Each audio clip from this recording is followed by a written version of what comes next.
Folks, Black Star Network is here. Oh, no punches! I'm real revolutionary right now. Support this man, Black Media. He makes sure that our stories are told. Thank you for being the voice of Black America, Roland. Stay black. I love y'all. All momentum we have now, we have to keep this going. The video looks phenomenal. See, there's a difference between Black Star Network and Black-owned media and something like CNN. You can't be Black-owned media and be scared. It's time to be smart. Bring your eyeballs home. You dig?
Today is Thursday, June 6, 2024. Coming up on Roland Martin Unfiltered, streaming live on the Black Star Network. More than 60 people have died in the Tarrant County, Texas jail since 2017, leaving families fighting for answers. The latest, Anthony Johnson Jr. His sister was removed from Commissioner's Court yesterday when she demanded answers. Anthony Johnson's family and the attorney are joining us to discuss what is going on. In Travis County, not far from Tarrant County, the DA is challenging the governor of Texas, Greg Abbott's pardon of Daniel Perry, the white supremacist convicted of killing a Black Lives Matter protester. Republicans and Democrats are doing what they can to court the black vote. The executive director of BlackPAC will join us to discuss their plans to mobilize black voters this election. Also, Congressman Bryon releases a video saying, "See, I didn't say what y'all say I did about Jim Crow." And he actually thinks it makes him look better, but it does not. We'll also talk about a new poll that shows that black and brown folks don't trust mainstream white media. Not a shock. Also, Detroit's efforts to ban menthol products as the Biden administration delays the ban themselves. We'll discuss that. And I'll share with you some of the stuff from the Steve Harvey Celebrity Golf Classic yesterday in Atlanta. It's time to bring the funk on Roland Martin Unfiltered. On the Black Star Network, let's go. He's got it.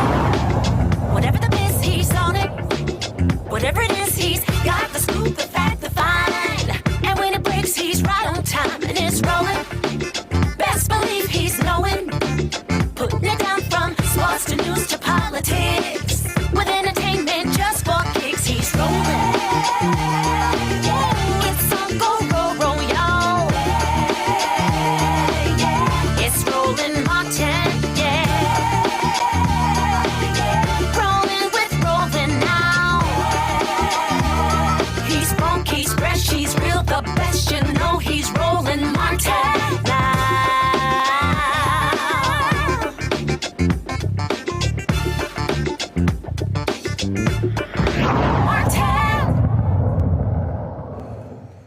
On April 21st of this year, 31-year-old Anthony Johnson allegedly did not let detention officers in the Tarrant County Jail search his cell during routine cell checks. Jailers used pepper spray to get Johnson, quote, under control.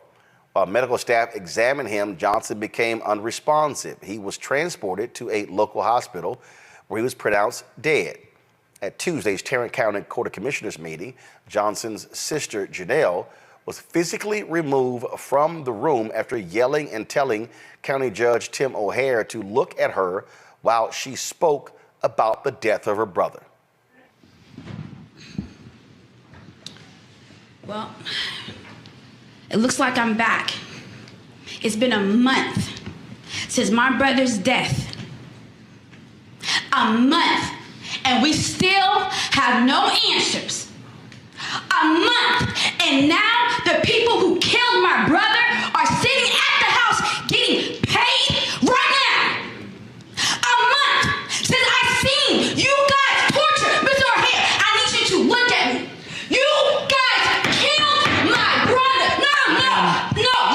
listen. Mr. Wayborn has refused to see us, has refused and locked doors. JPS! Since JPS is here now, how are you going to sit here and tell us what happened? I'll answer you. I'll answer you to the public. Yeah, take it to Mr. Wayborn's office. Take it to Mr. Wayborn's office to release the video that you guys killed. I didn't touch. Folks, Johnson is one of more than 60 deaths in the Tarrant County Jail since Sheriff Bill Wayborn, a MAGA Republican, took office in 2017. Wayborn's office partially attributed the death to an increased population and short staffing. That's 60 dead, y'all.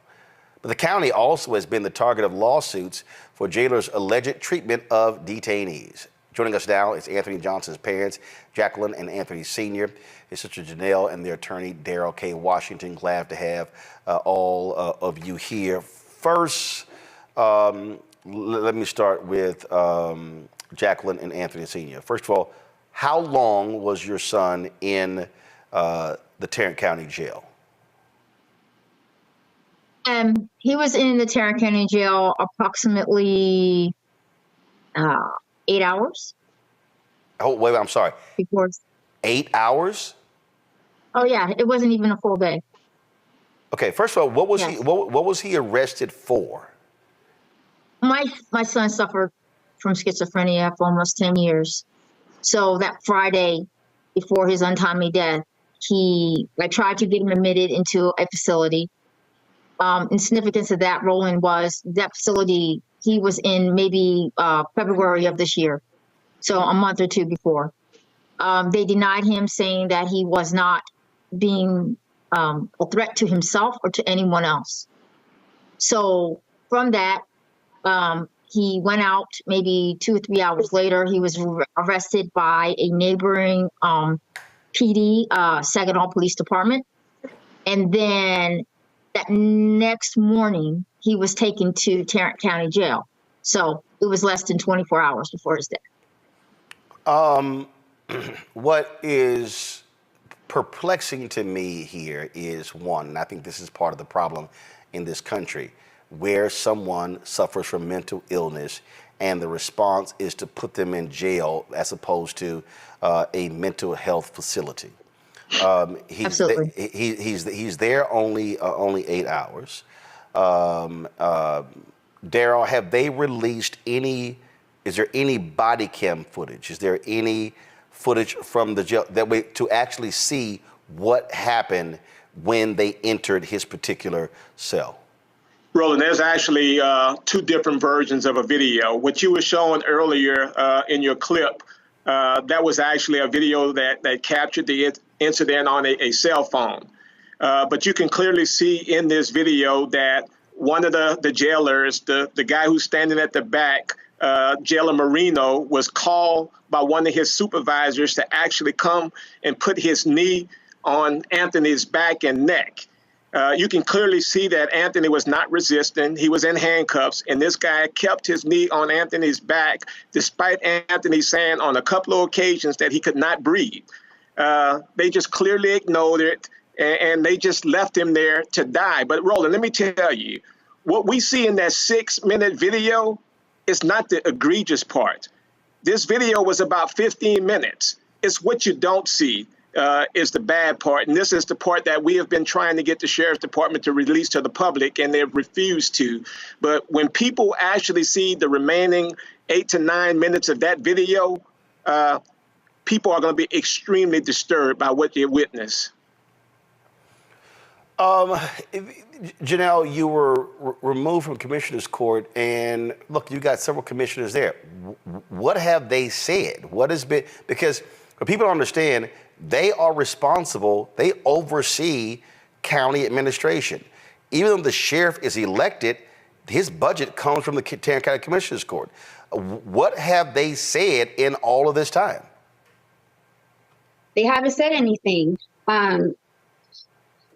First, Mr. Wayborn, since that wasn't my first time at the Tarrant County Commissioner Court. I was there a month ago, like I stated. So even those 2 times, Sheriff Wayborn hasn't even shown up to address. But with the meetings, they don't really say anything. They just, allow the people to say something. But what really triggered me and what got me was, even before then, it was the lack of attention. And when everybody else was on that court, including Ms. Simmons, they were giving me their uninvited. And it wasn't until I mentioned unpaid leave when I see Mr. O'Hare started shuffling his papers. And for me, and which you'll see, my brother's a Marine, my father's a Marine. So I grew up knowing that when you are talking to somebody, especially of this importance or any type of importance, how you'll know someone's listening to you, they'll give you eye contact. They will give you direct attention. Even Mr. Wayborn, when I first spoke with them, even with that, Mr. Wayborn gave me that attention. So when I'm demanding that from Mr. O'Hare and he decides to, now he wants to shuffle and not give me attention, it's triggering because you killed my brother. This isn't like, an accident or we're just some angry residents. You guys murdered. And then I proved to you guys that you guys don't know what you're doing. And now every step of the way, you're proving that. And for him to have politely let us know what the rules were before we even step up to speak, and I made sure that I wasn't using any type of profanity or anything like that. All I wanted was attention. All I wanted was for him to look at me when I'm speaking, because it has been a month. You guys previously were talking about voter fraud. You guys were talking about the Texas Rangers while we're sitting there. And it's like, we don't have any answers. So how are you telling the public on the back end what you guys have been working on and where our money is going towards? And yet we don't have any answers. And you're not going to police how I speak to you because it may make you feel some type of way. And I'm the one experiencing the death. That's not how this is about to work. We've been in this home for 20 years. We're 20-year taxpayers. We pay their salaries. So they owe us that respect to at least give us their undivided attention. Daryl, it has to be absolutely frustrating for someone to die at the hands of, die in a jail, die in a county facility, not even there a day. And to essentially get blown off by the sheriff and his bosses. Hey, Roland, this has been extremely frustrating. And let me just say a couple of things, Roland. There's been 66 deaths since 2017. There's been 6 deaths alone in 2024. A young lady just actually died in jail last week. But 2 of the jailers who were involved in this incident were terminated a couple of weeks ago. And because the sheriffs did not follow the rule, these jailers were reinstated. We are hoping that they're now going to be terminated once again, Roland, and we expect them probably within the next week that there should be criminal charges filed in this case. But one of the things you say something that is very key. People who are dealing with mental illness should not be in jail. Well, Roland, there was a survey that was conducted, and over 67% of the individuals who are in Tarrant County Jail are dealing with the mental illness. Those individuals should not be in jail. They should be in a mental facility. And what we have to realize is that this is jail. This is not prison. A great majority of the individuals who are there, they are there temporarily, and they have not had their day in court. And most of these individuals are going to be found innocent. So they just should not be dying in jail. This is just totally unacceptable. It's been something that's been going on for quite some time, and we demand change, Roland. Well, first of all, is the Department of Justice looking into the Tarrant County Jail? That's one of the things, Roland, that we really have been demanding. I know Mr. Johnson has been very vocal about that, Roland. What this family wants to happen, they don't want this to happen to anyone else. But the sheriff was given an interview last week, and he said this guy made the comment that Tarrant County Jail is a great place to be. I mean, he was talking about the jail as if he was talking about Ritz-Carlton or somewhere. And this guy is just totally disconnected with what's going on. And we just really need change. The Department of Justice needs to come in because this is just too many deaths. You said that Anthony Johnson Sr. has been quite vocal about this. Sir, go right ahead and share your thoughts. Yes, sir, Mr. Rowland. This nature should have never even taken place. So for the fact that the sheriff thinks that his facility is some prize, he failed to mention to the public how his staff should have never had Anthony in their custody. And it was he who told me about where he should have gone. So with all that being said, yes, this needs to go higher. This needs to go higher than the sheriff. When the sheriff, fired them, he should have been going with them. My response now, sir, is those above. How do you sit there? How do you policymakers sit where you are, knowing that what we have here in Texas, considering all the people that you have coming here now, it's just ridiculous. And for Sheriff Wayborn, come on now. This is beyond stupidity, let alone disrespect. And so I'm just asking for the answer. We already know what happened. So release it. If you're so sure that everything you've done is so innocent, you got the next hour or the next time Mr. Martin comes on the air to just release it. Show the public how clean and thoughtful Texas Tarrant County is. Because see, I've been here for 20 years and I've been quiet until now. And I apologize to the world for that. But see, I have more pressing issues at hand. I have a son with schizophrenia coming out of the Marine Corps. So what I have going on, dealing with my son, Tarrant County, you were getting a blessing because I wasn't asking you for anything. He had mental illness, and you were supposed to take care of him from that perspective and that only. Did not need anything from Texas. So I believe, Mr. Martin, that the DOJ needs to step in here. They only hear what and when I say they, I'm talking about Tarrant County. They're only policing themselves. From the Rangers, the DA, that's policing themselves. I mean, really, a month. They give you 3 minutes to speak, but they need more than a month to justify deaths. It's ridiculous. And as far as being angry, now I'm beyond angry, Mr. Martin. We need accountability. This is October 13, 2021, the Department of Justice announced that they were investigating a statewide investigation into the conditions in 5 of the juvenile correctional facilities in the state. I certainly believe that one needs to be it happened here with Tarrant County. Daryl, have y'all submitted a letter to Christian Clark in the Civil Rights Division of the Department of Justice? We actually have made contact, Roland, and they are looking into it. But Roland, I want to say... Wait, one second. When we say you made contact, what does that mean? We've spoken with someone with the Department of Justice, and as you know, they have their formalities that they have to go through. They have actually been in Tarrant County's jail once before. But again, we've tried to get the discovery, we've tried to get that information rolling. And I will say that there's a commissioner, Lisa Simmons, she's been very vocal behind that in calling for the Department of Justice to come in. So you have someone who is a Tarrant County commissioner who is also saying that, look, what we have going on within our jail is problematic.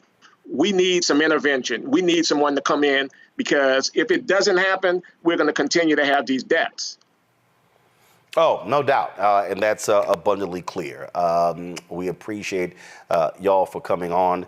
I would absolutely, Daryl, I would say, on behalf of you and the family, submit a formal letter to the Civil Rights Division and Kristen Clark, and I'm highly confident that she will meet with you and the family to discuss this. Absolutely, Roland. We definitely, when that video comes out, Roland, we want to make sure that you are the first person to get it, because you highlight these stories and you make sure that the things that are impacting our community, you get it out there when mainstream media will not get it out. But Roland, when you see that video, you're going to see these individuals slapping Mr. Johnson. For 7 minutes, they didn't even know he was dead. They actually strapped him up in a wheelchair and was checking his blood pressure. All this while he was dead. So when you see this video, Roland, it's one of the worst that I've seen in over my 25 years in practice. Stunning, stunning. To the Johnson family, we absolutely sorry for your loss, but we will definitely keep attention focused on this. I'm sorry, go ahead. Yeah, we are supporters, Roland. So you keep doing what you're doing as well. Yes, and we do thank you as well. And giving us that voice. Thank you. I appreciate it. Thank you so very much. We'll hopefully we'll be chatting with you soon when DOJ announces they're stepping in, because something needs to happen. 66 dead in the last 7 years. That is an abomination. Absolutely. Thank you so very much. Thank you very much. Thank you, Roland. Thank you. Folks, Okay. I'm going to go to break. We'll be right back. Roland Martin Unfiltered on the Black Star Network.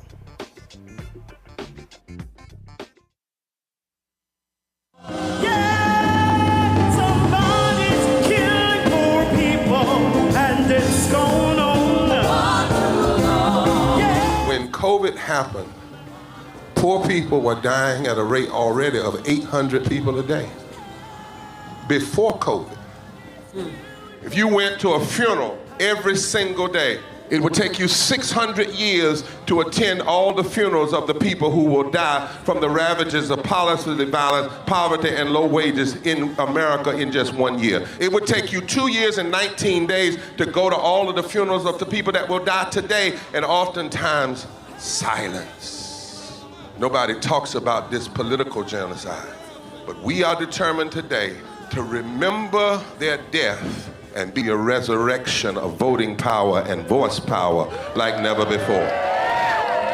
Economic justice and saving this democracy are deeply connected. We, as a nation, must listen to the demands of the poor, who are pushing and will continue to push political candidates and elected leaders to lift from the bottom so that everybody can rise. We are the poor, the marginalized, and the underpaid.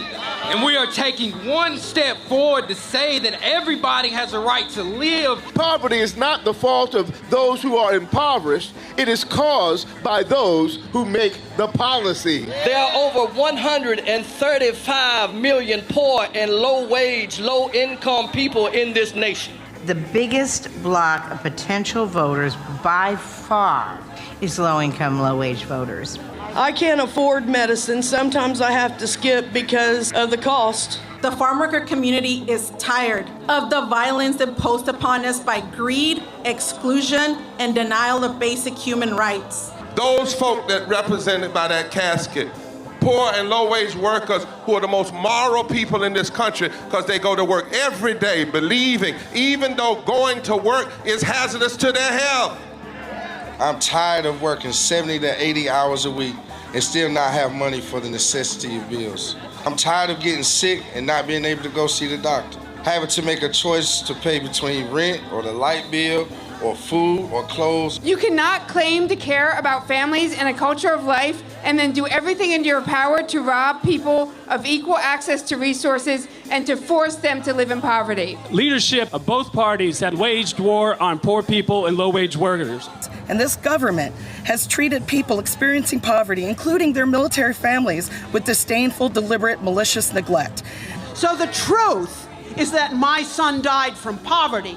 We refuse to accept poverty as the fourth leading cause of death. The fourth leading cause of death in this, the richest country in the world. We march today for our children and the generations to come. And we need to do it with the loudest voices possible, the biggest actions possible. We will voice our demands and register our vote.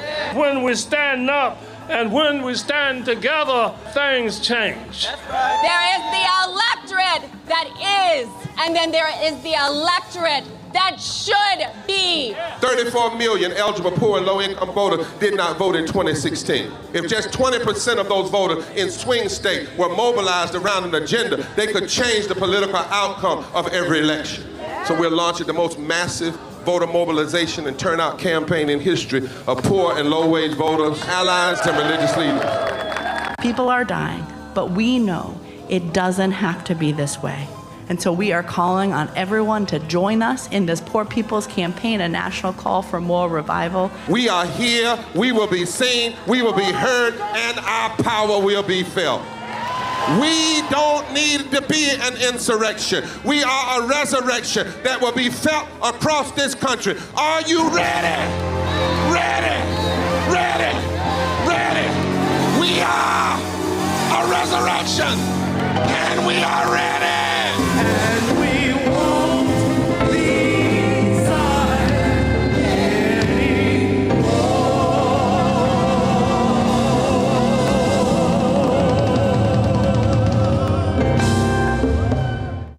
Farquhar, executive producer of Proud Family. Bruce Smith, creator and executive producer of The Proud Family, Louder and Prouder.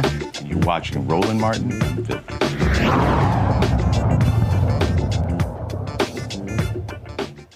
Folks, my Thursday panel, joining us, Reese Colbert, host of the Reese Colbert Show on Sirius XM Radio. Joining us from D.C., Dr. Greg Carr, Department of Afro-American Studies, Howard University, also to D.C. Lauren Victoria Burke, Black Press USA, out of Arlington, Virginia. Also joining us on the show is the leader of the organization BlackPAC, Adrian Shropshire. They are, of course, very much involved in what's happening out here on the campaign trail. I want to start with you, Adrian. We're going to talk about several things, but I want to bring you in on this here. Before I do that, there's a video that y'all posted on your social media account saying y'all been out there going door to door, talking to voters in Ohio, in Wisconsin, in these battleground states. And so if control room, do y'all have that video ready? It's in video playback. Let's go ahead and play that one first. You know, people ask every day, what have Joe Biden and Kamala Harris really done for us? You got a minute? 'Cause I got receipts. How about this? The first Black woman on the Supreme Court ever. How about $16 billion to support HBCUs and $153 billion and counting in student loans forgiven? Police and criminal justice reform? Joe and Kamala did that too.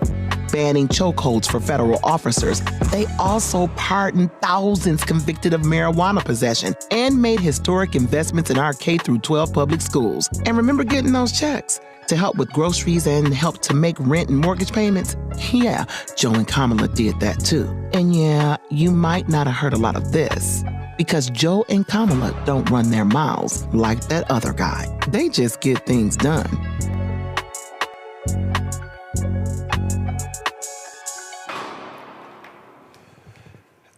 Adrian, one of the things that I have consistently showed on this show is the contrast between the Department of Justice under Biden-Harris and the Department of Justice under Donald Trump.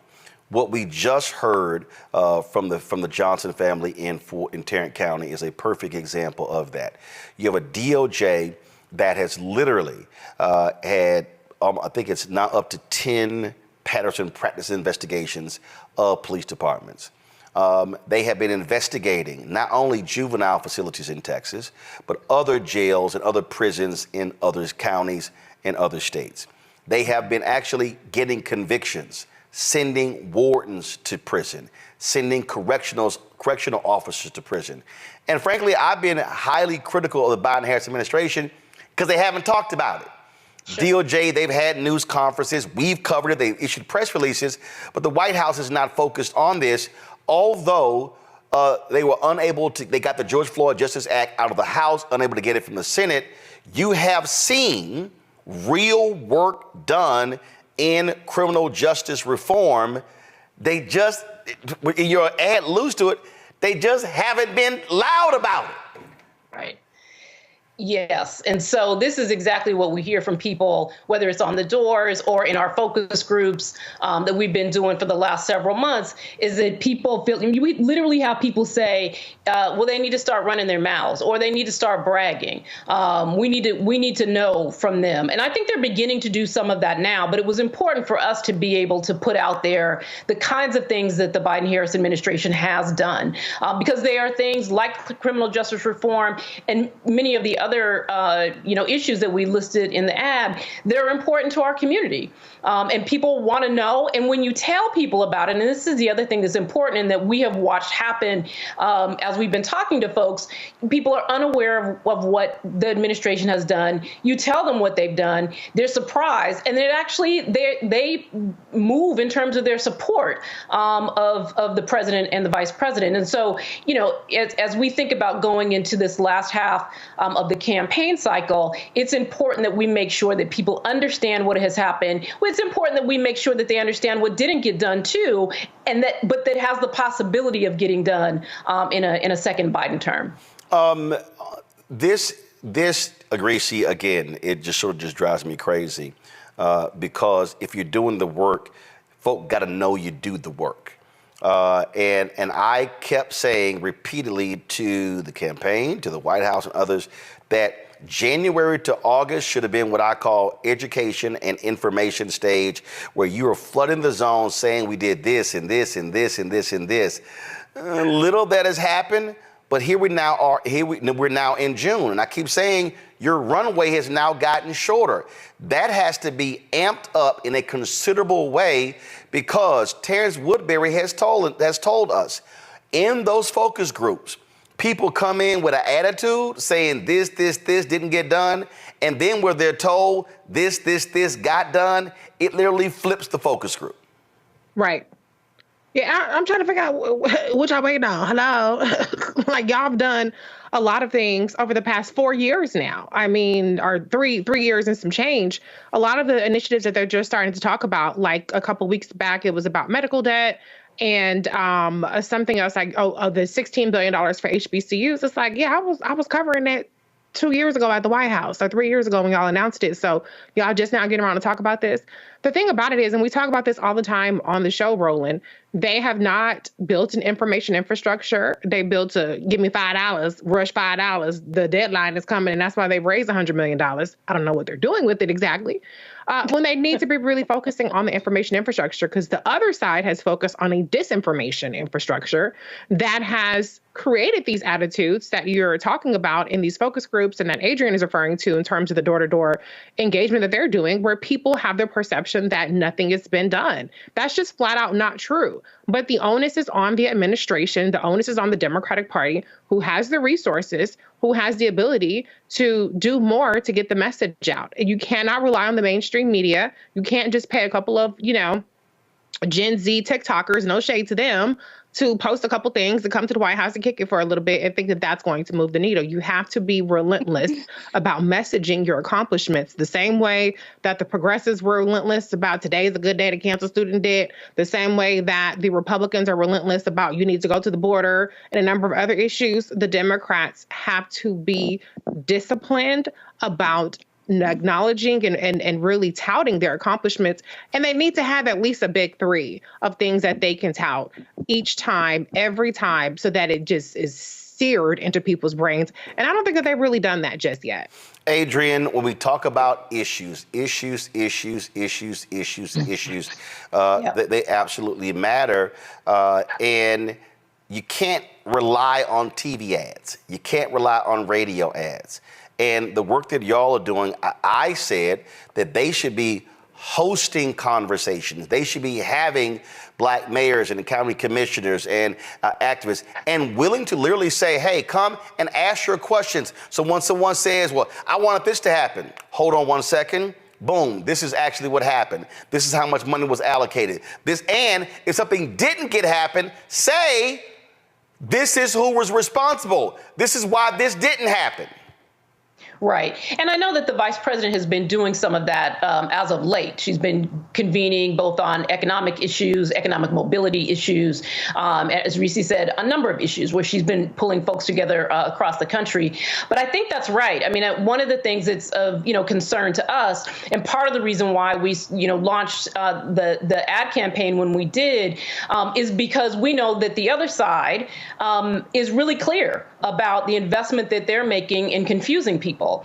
Politico is just reporting today that Tim Scott has a super PAC that is going to spend $14 million engaging voters of color. Well, we know what that engagement is going to be. It's going to be untruthful. It's going to be misinformation and misdirection and confusion. And if we're not seeing that kind of investment on our side, then we have a real problem. There's a structural communication problem that we've had for some time, and we need to address. But I think that, the ways in which that you're both correct in that the idea that just putting an ad or two up on television is going to move people isn't true. And we know that folks are on social. We know that we need to engage them digitally. Radio is actually really important in our community. And so it's important to be there. The problem is no one is on radio right now. I mean, we are, but I believe we're probably the first to go up. But MAGA Inc. has been up in all the markets that are important that are talking to Black voters for a long time now. And they've been saying, again, spreading the same kind of misinformation, attempts at division, identifying wedge issues that they think they can peel Black folks off from being Biden voters. They've been up. Right. And so it is past time. I've been talking about we need to flood the zone for a while now. And I think that's beginning to happen. It will be a problem, though, if anyone thinks that we can wait until post-convention to just sort of, overwhelm people with advertising. The campaign is going to be set now. And so between now and the convention, there needs to be a really robust effort to be communicating with Black voters, telling them exactly the things that we're trying to say in our ads. This is what the administration has done, but also reminding them of the stakes and the choice that we have to make as a community and what different choices mean, not for ourselves, just ourselves as individuals, but what it means for our families and what it means for our community. Lauren, listen, the campaign, they were pleased with the rollout last week of Blacks for Biden Harris. I'm still going, I don't know how in the hell you were pleased with that, because, again, what Adrian just said is crucial. This is not a question of, and again, I have seen it. Look, we've run some of the commercials, on our network, okay? Mm-hmm. And I've seen all the commercials. I've seen all they put out, but that doesn't explain policy. And when you're talking about if you're making an investment, again, so let's say Black-owned radio. And so you're talking about NABOB, National Association of Black-Owned Broadcasters, and then you're talking about, let's say, Urban One is a part of that. Well, if you got your syndicated programming, Urban One has Ricky Smiley Show, they've got Erica Campbell, D.L. Hughley, and a host of other shows that reach younger demographics. Not only should you be advertising on those platforms, as a part of that, your deal should be with the money that we're spending, and you should be spending enough, we want to see segments on those shows where questions are being asked, information is being given, so you're explaining in 4, 5, 6, 7, 8 minutes about policy. One of the reasons why the Tom Joyner Morning Show was so effective is because it wasn't just Tom talking, it wasn't just my segment, it wasn't just Jeff Johnson's segment, it wasn't just Jackie Reed's segment. You had multiple conversations happening about policy that somebody can actually digest. The folks who are sitting here at the Biden-Harris campaign and all of these progressive PACs, and I'm going to include all of them as well, plus the DNC and the DSCC and the DCCC, I'm sitting here going, are y'all blind? I know we've had all 5 or 6 black polls done the past 3 months. It's in the data. Folk don't know what you've done. You might want to get on that horse and start explaining it. Yeah, well, a few of the things that Reese said were right on the money with regard to the lack of consistency on a top 3 messaging strategy. I mean, there's the Democratic Party obviously has a very big tent. And so There are a lot of constituencies to be satisfied, but you should be able to pick out 3 accomplishments that everyone can repeat very comfortably. The other thing is there is a attempt finally with regard to an information infrastructure. It's called the Courier Newsroom Group, which just really started and is nowhere near the influence of what we see on the right. What the hell is that? What is that called? If you Google Courier News Group or Courier Newsroom. Courier, spell that. Courier, Courier. It's a whole infrastructure they're trying to start on the left to counter a lot of what's going on the right with regard to the right-wing ecosystem. And it's not as well funded, again, to Reese's point. Where is all this money going? Because if it's not going into communication strategy in a really hard way, I have no idea where it's going. I dare say a lot of it should go to people who know how to do memes on TikTok and Instagram and know how to do very short messaging that is very quick and effective. Right after that Philadelphia event, there were several events in Virginia, which should make every Democrat very nervous because that would mean that Virginia is actually in play. And at those events, they did have a very wordy flyer. Biden-Harris's team had a very wordy flyer that I think was very detailed about what President Biden has done. I think it was very good in terms of the actual substance, but you've got to kind of bring that to the TikTok. Okay, I'm curious. There were several events in Virginia. Who knew? Yeah. Who knew? Yeah, well, like for instance, where for me, where's the results of that? Where are the live streams? Where are the clips from those events that are being sent out and spread across the platforms and are being shared? Again, if I'm looking at an ecosystem, if those things were happening, then BlackPAC should have been getting stuff from that. Black Voter Project should have been getting. Part of it is that then this is part of the struggle, and I've been talking to a few candidates in Virginia about this issue that you just brought up, Roland, which is everything is very, to quote John Conyers, it's like we're talking to ourselves. I mean, it's like everything is very insular in terms of communications to people who already know and are already actively engaged in party activity. So a lot of these events, I mean, there was an event in Suffolk, Newport News, Norfolk, Prince William, but those people who showed up at those events are already involved with the Democratic Party. So you get to a point where you do have this struggle of not getting the real grassroots. And Adrian, right. Good seeing you. Good seeing you again, Adrian. I didn't mean to ignore you at the beginning of this conversation, but at any rate, that is a challenge, Roland. That's a huge challenge. But Adrian, here's the thing that, again, I'm going to use what we did in November. Don Scott, he hit me up. He said, hey, man, I saw how you were covering the Warnock-Ossoff races in Georgia. I want you to come in we want to do some stuff with you, and we want to hit 5 cities in Virginia for them to reclaim the House. Now, here's what was interesting. You had some white folks in the party who said, why are you spending these resources? You're doing this. And Don said, and then they were like, well, you know, some of these events, they had 50, 75 people. Don said, what you don't understand is I wasn't concerned about how many people were sitting in the room. He said, we know how many people were watching the streams. We know how people were sharing the content. So we had all these different candidates come on every single one in one of those stops. They were taking that video and now servicing it social to their people and kicking it out because Don said the election is going to be won on the margins. He said they got phone calls from people saying, hey, sorry I couldn't attend, but I was watching the stream live. He said, what ends up happening? They reclaim the House because what I say to even corporations, and I'll say to campaigns, and what Lauren just said, you gotta talk beyond the room.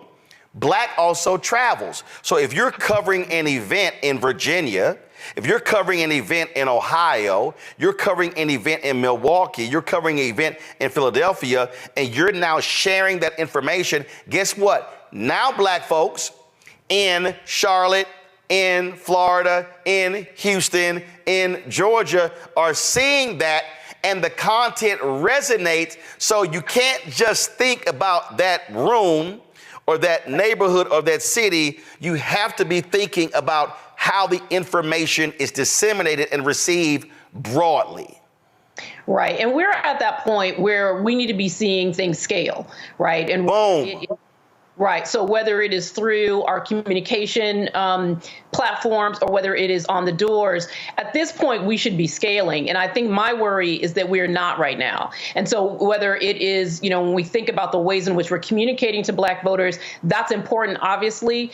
Trying to do the education that you said at the top. How are we making sure that people have the information that they need? And that's both to be able to make an assessment about, an informed choice, right? And having the information to be able to do that. It's also about understanding how to vote, right? Like we know that things have changed, laws have changed, in terms of the ways in which people can vote or cannot vote. And so we want to make sure the restrictions that exist, we want to make sure that people are informed about that. We need to be communicating all of that with people as early as possible. We also need to be out knocking on people's doors. At this point in 2020, there were, groups were right at the point where they were they're about ready to scale their program, meaning they were about to add on more canvassers. They're about to take on geographies. And we're not there right now. And so I worry about that because talking to folks on their doors, sort of creating that momentum inside of communities and neighborhoods to say, yes, we're paying attention. We're on top of this. We're taking care of each other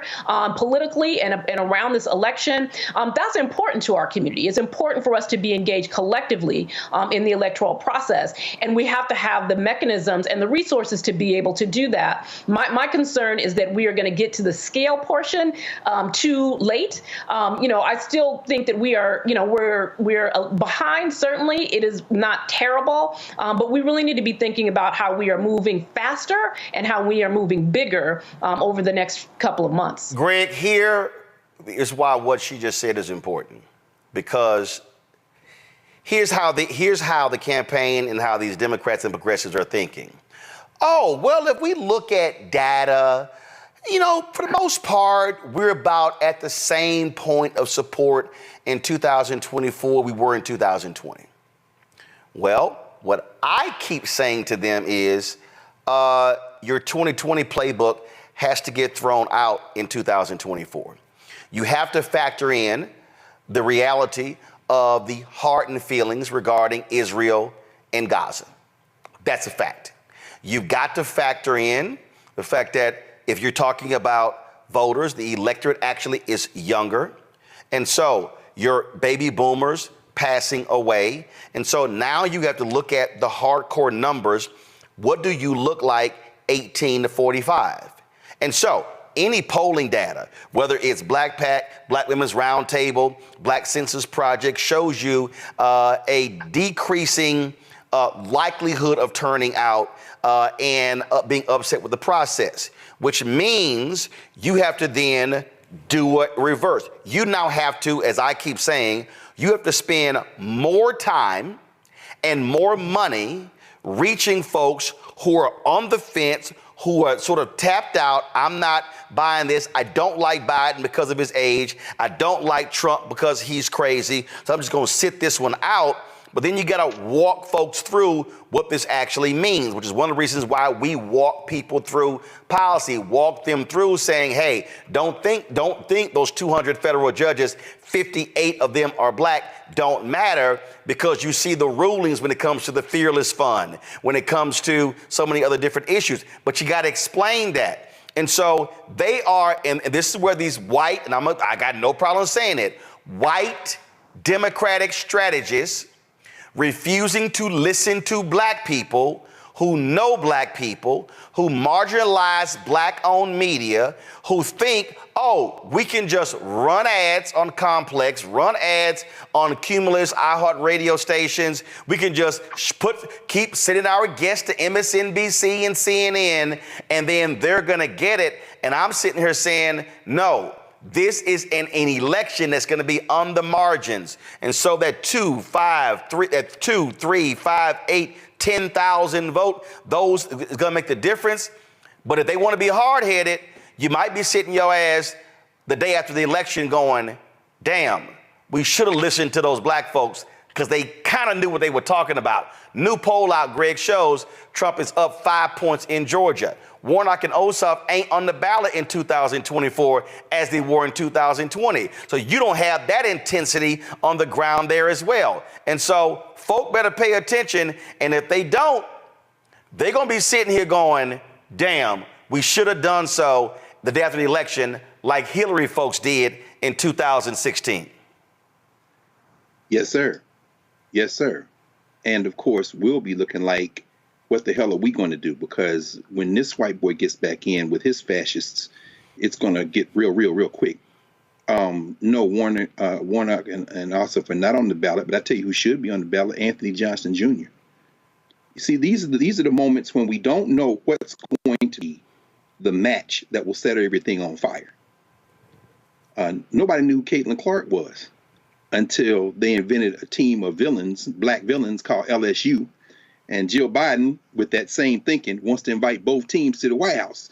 And Caitlin Clark was like, nah, the winner should go. Well, of course, Caitlin Clark blew up so real because it's a race war in the WNBA. Let's just call it what it is. And so what happens?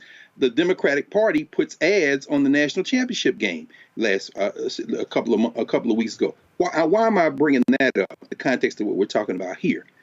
People need to know the data. And thank you, Sister Shropshire, for this work that you all are doing. People need to know, and it needs to be repeated till it penetrates. But that's not what we're talking about.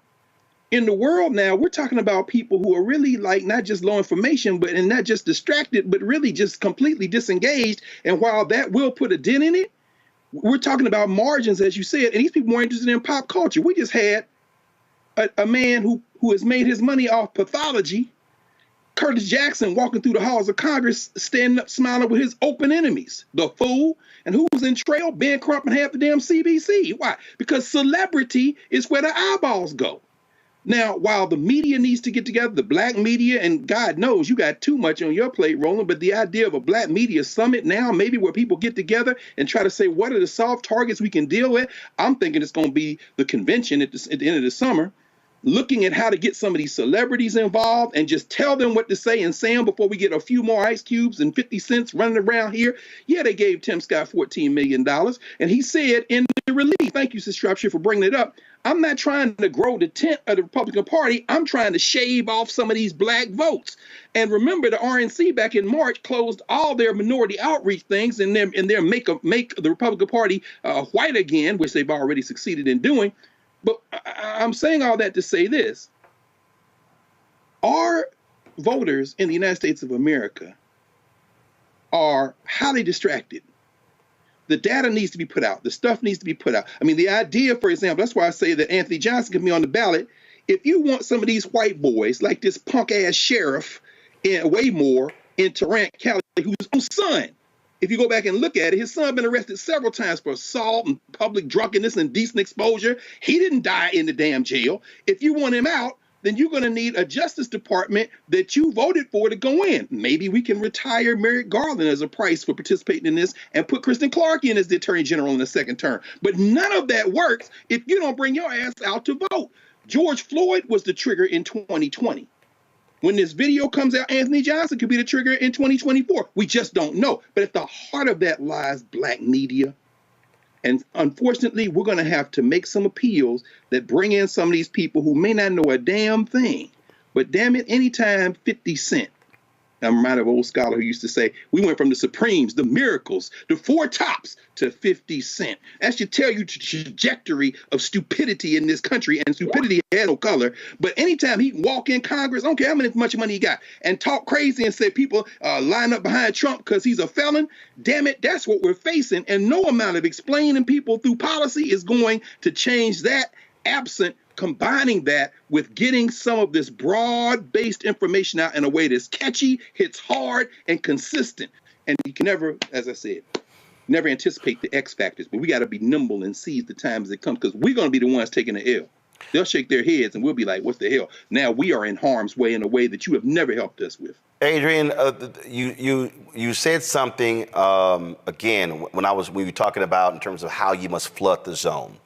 And oftentimes, when we talk about the money that's out there, I'm always explaining to people, that you don't just look at sort of the, your traditional folks in terms of campaigns and things along those lines. You got to look at the billions that are being out there as well. And so you may have already had some of these conversations, but I'm just going to go ahead and put it out. I dare say the environmental PACs. What is your specific black plan?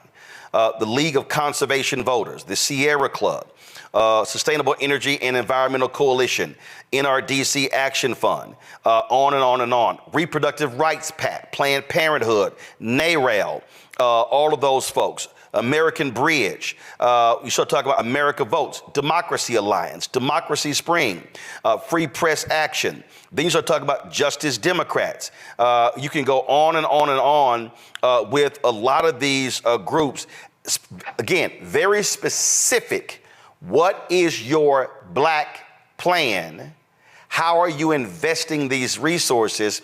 Because a targeted black plan it has to be there. If you look at the seven states from a national perspective, obviously they're talking about Wisconsin, Michigan, Pennsylvania, Georgia, North Carolina, Nevada, Arizona. But you also have to expand that, because if you're trying to regain the House, okay, what are those critical New York congressional races? What are you also looking at in terms of gubernatorial race, Josh Stein in North Carolina against Mark Robinson?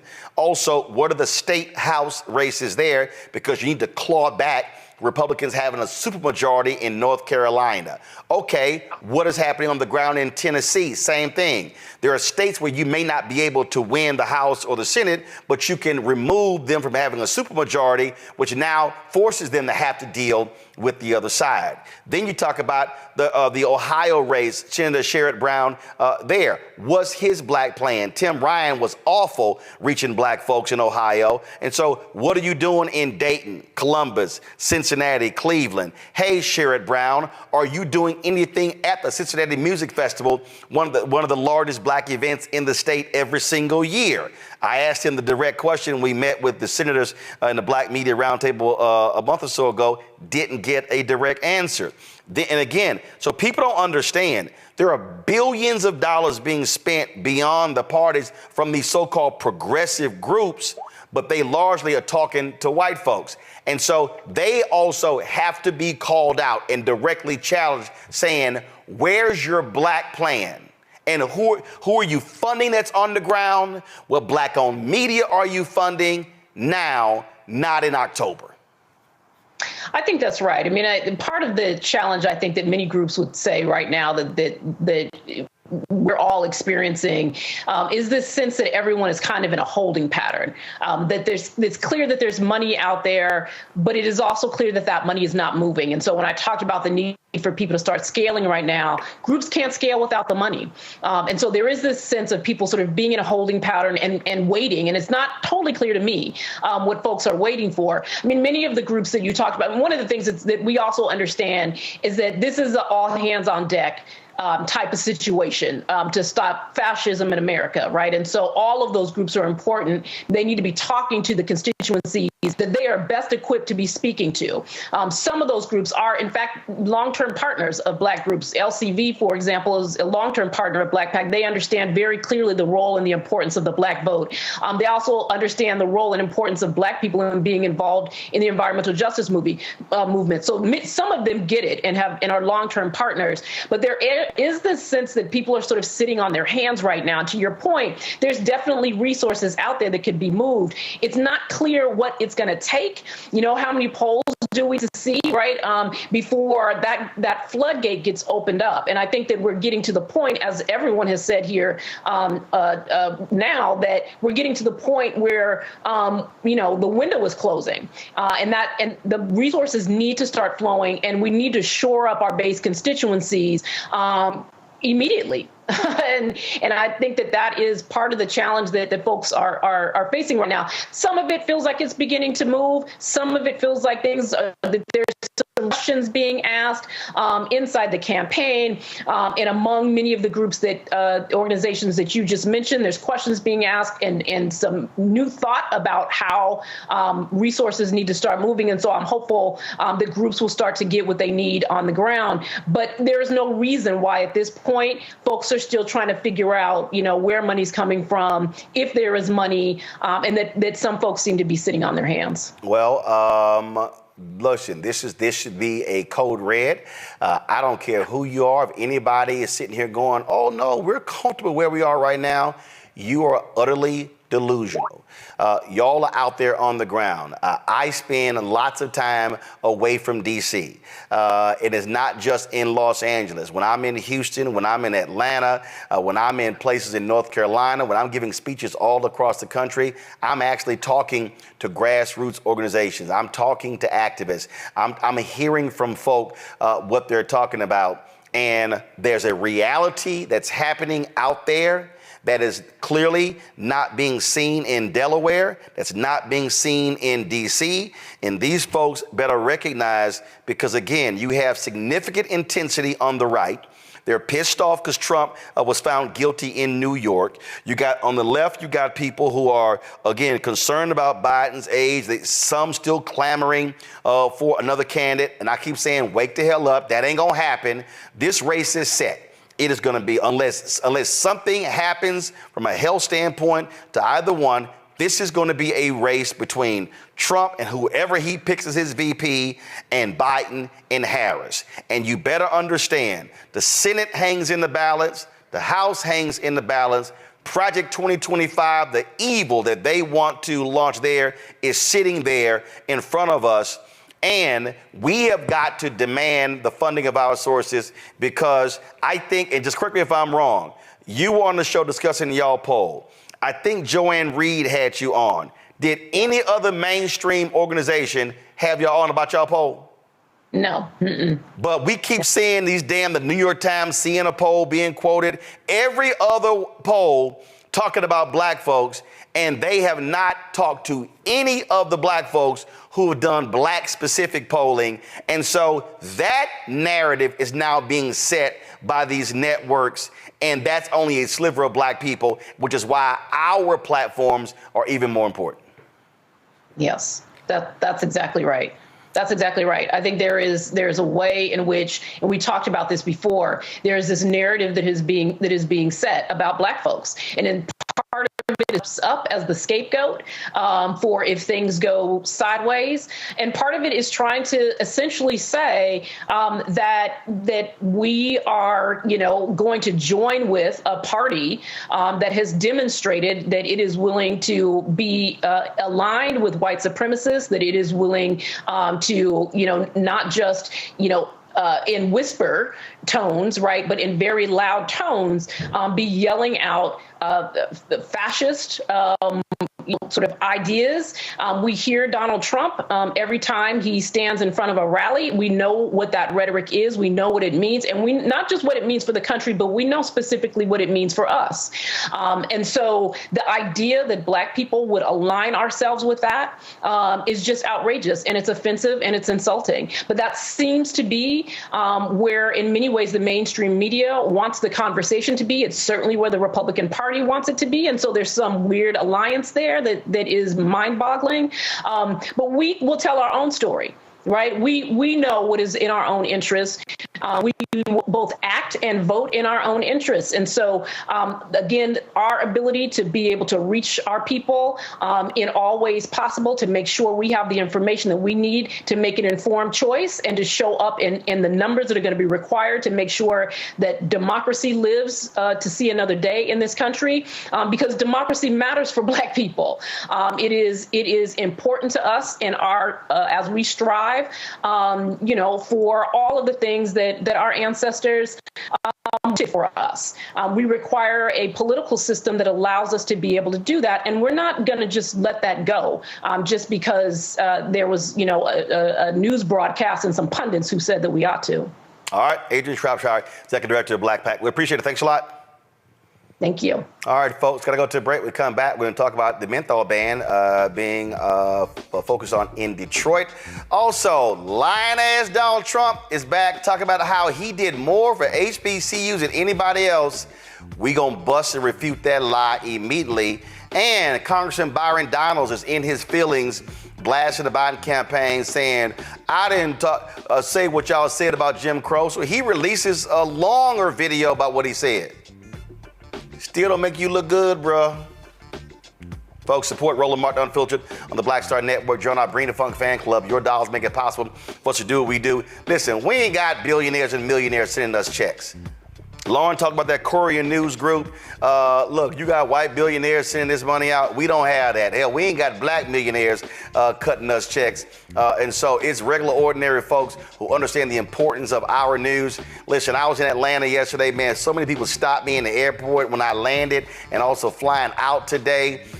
Folks who work there, people who are flying, they keep saying, man, keep it up. We're supporters of the show, but we got to have more, folks. I'm telling y'all right now, I was on an advertising call today with the Group M agency.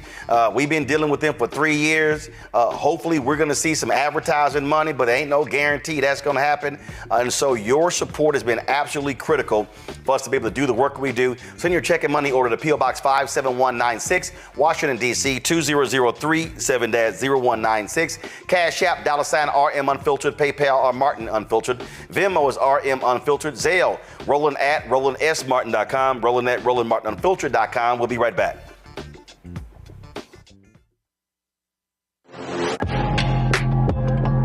A lot of y'all have been asking me about the pocket squares that we have available on our website. You see me rocking the Shibori pocket square right here.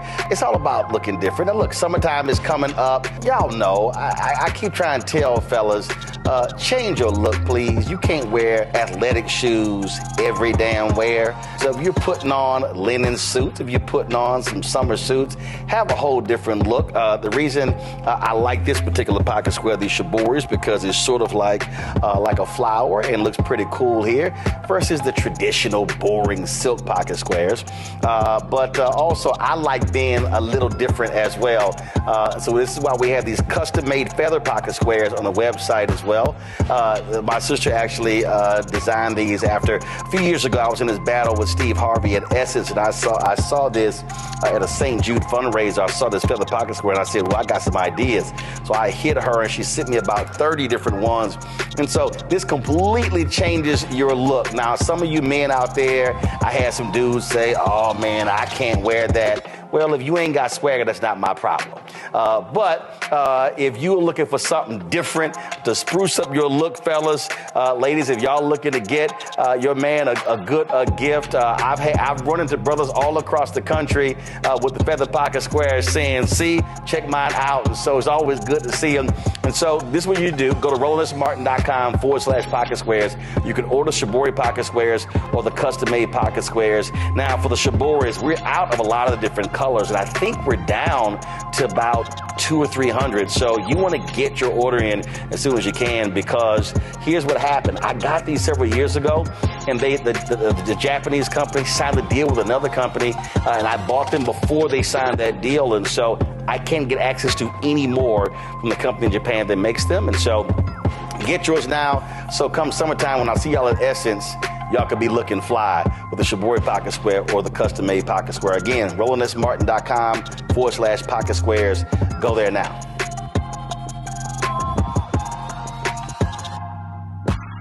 Hello, I'm Paula J. Parker. Truly proud on the Proud Family, Louder and Prouder on Disney+. And you're watching Roland Martin Unfiltered.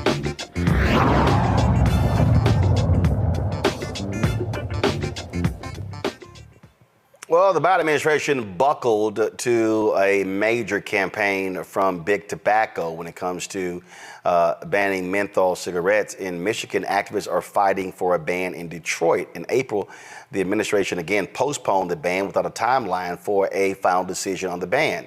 Black Americans died disproportionately from heart attacks, lung cancer, strokes, and other tobacco-related illnesses. Joining me right now from Detroit is Minu Jones, the CEO of Making It Count CDC. Glad to have you here. So what's happening in Detroit? What are y'all doing when it comes to menthol? We are fighting to save Black lives and protect kids, Martin. As you know, African Americans are disproportionately impacted by death and disease related to tobacco use.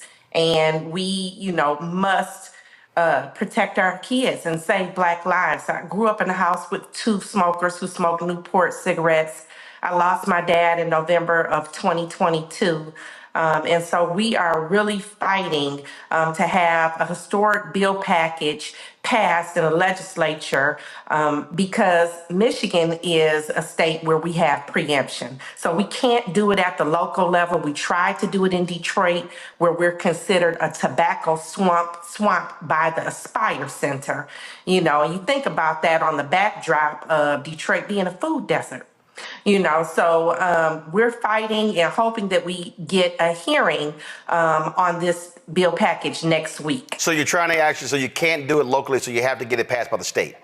We have to get it passed by the state. We tried to do it at the local level, and we're, hit with that preemption piece that, by the way, passed. It was slipped into our law 30 years ago on Christmas Eve at 4 a.m. So, tobacco industry continues to be up to their tricks, and our lives are at stake. So we can't wait on federal legislation. We have to act, in localities where there isn't preemption, and where there is preemption, we need to be repelling it so that we're unchained, right? We're coming up on Juneteenth and talking about emancipation and freedom, but for Black folks living in the inner city, we're still chained to menthol and tobacco products. It's killing us at disproportionate rates. We lose 45,000 Black lives each year. 72,000 African Americans are diagnosed with a tobacco-related cancer each year, and it's costing taxpayers money. I mean, our healthcare costs are over $5 billion because of tobacco-related illness in Michigan. So what has been the response from Democratic leaders? They control the state, the House, the Senate, and the governor's mansion. What are they saying? Yeah, I will say that we have some real fighters on this bill package. Stephanie Chang's, Sue Shink, they're real fighters. So we have a trifecta, as you know, in Michigan right now, but they have such a heavy load to undo the damage that has been done, for decades now, that it's been hard for us to get a hearing. So it's extremely important to me that, I'm able to do this interview with you today, and, just continue to urge people to contact the legislature, contact your representative. We'll be at the Capitol on the 13th to do some lobbying and education, and then we'll have a press conference on the 19th. But we have some real strong Black men stepping up at the local level. We've been able to shut down 5 vape shops in the last 2 months for selling illegal products to minors, So I think that on a national level, it's something that communities need to start looking into. If you don't have tobacco retailer licensing, we don't have that in Michigan either. We're one of 9 states in the country without tobacco retailer licensing. Start advocating and fighting for that, because there's a lot of illegal activity going on in those hookah and vape shops because they aren't really being regulated in the way that they should be. All right, then. Well, let's keep us updated on the progress there in Michigan. Thank you so much, Roland. I appreciate it. Thanks a bunch. All right. Folks, a recent study found that social media is playing a significant role in distributing misinformation for the Black community. A public opinion poll commissioned by Free Press BSP Research and the African American Research Collaborative surveyed 3,000 people and found that Black and Latino folks are more likely to access news on platforms like Facebook and YouTube than their white and Asian American counterparts. The survey shows that Black adults are significantly more likely to encounter false information online. The survey also revealed that only 1 in 4 Americans feels very informed about local elections. We've talked a lot about this, Reese, and other polling shows that they're getting misinformation from TikTok and Instagram, which means you have to counter that with information. If you don't, then all of a sudden you're going to be screwed up. Looks like I think is Reese's screen frozen? I think so. Let's do this here. Let me go to Greg first, then I'll come back to Reese. Greg, go ahead. Yeah, of course. It's interesting. We see this all over the world. We're seeing all kind of misinformation. I was watching the South African elections pretty closely over the weekend, and just watching the comments in social media, you can see how the rumors get started, how the information is spread.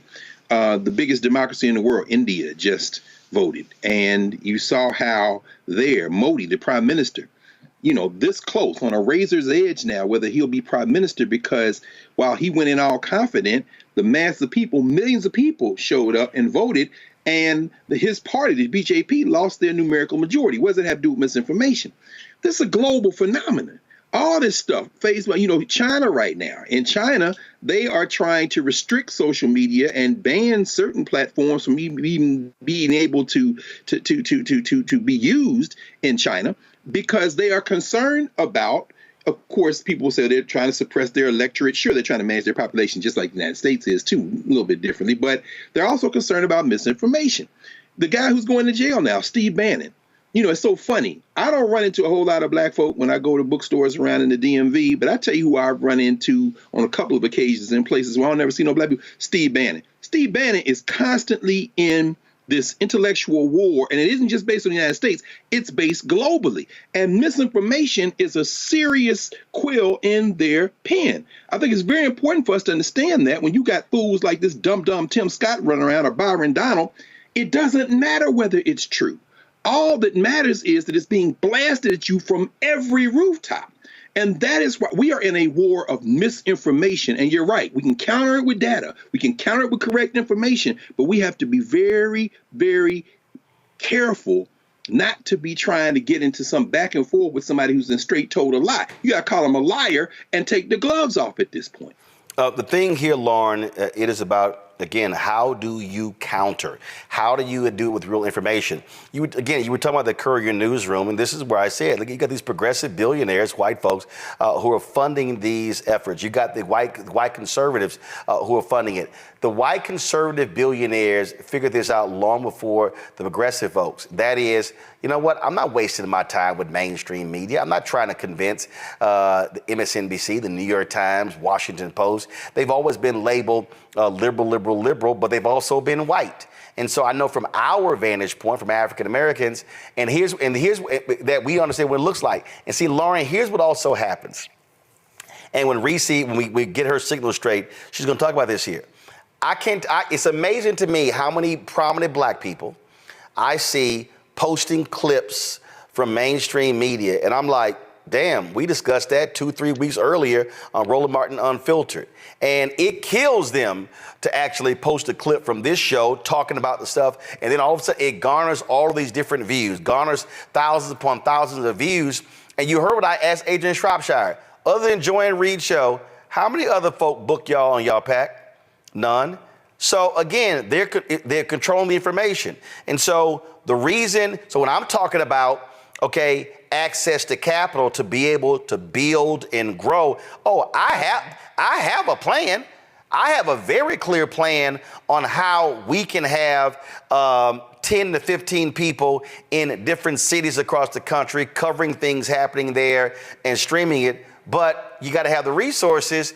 And this right here, this misinformation effort is a direct result of significant funding to spread the misinformation, to get black people saying stupid shit like 50 Cent did yesterday, saying, black men are responding to Trump because they got RICO charges too.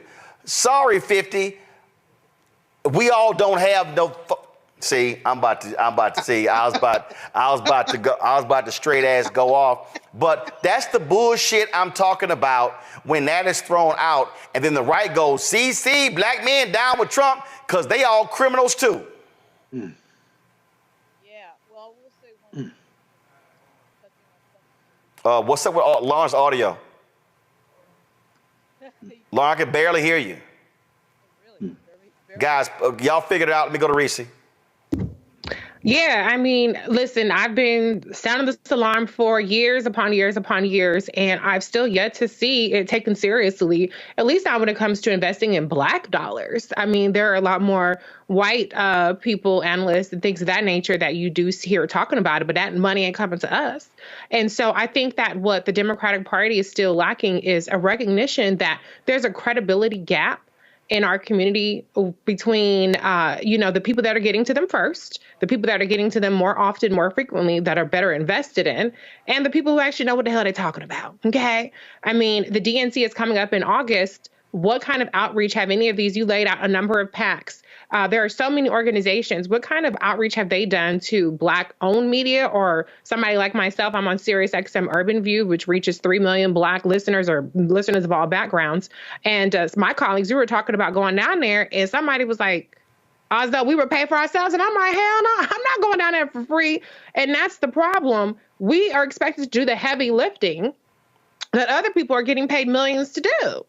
We're supposed to do it for free. We're supposed to do it out of the love of community, which we do, obviously, because we have no other choice but to do it. But it's unfair, and we can only go so far without the investment that the other side is consistently doing and putting money in. And so we are always at a disadvantage, no matter how pure our intentions are, no matter how diligent and relentless we are.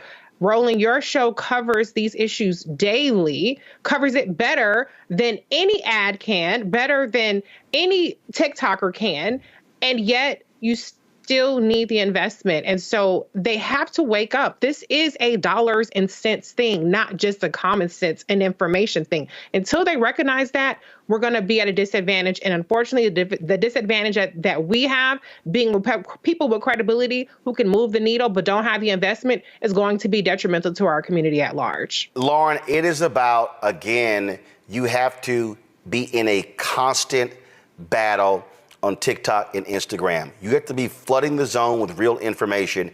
You can't do that if you don't have people, if you don't have resources. Lauren, are you on mute? Lauren, check to see if you're on mute on your end.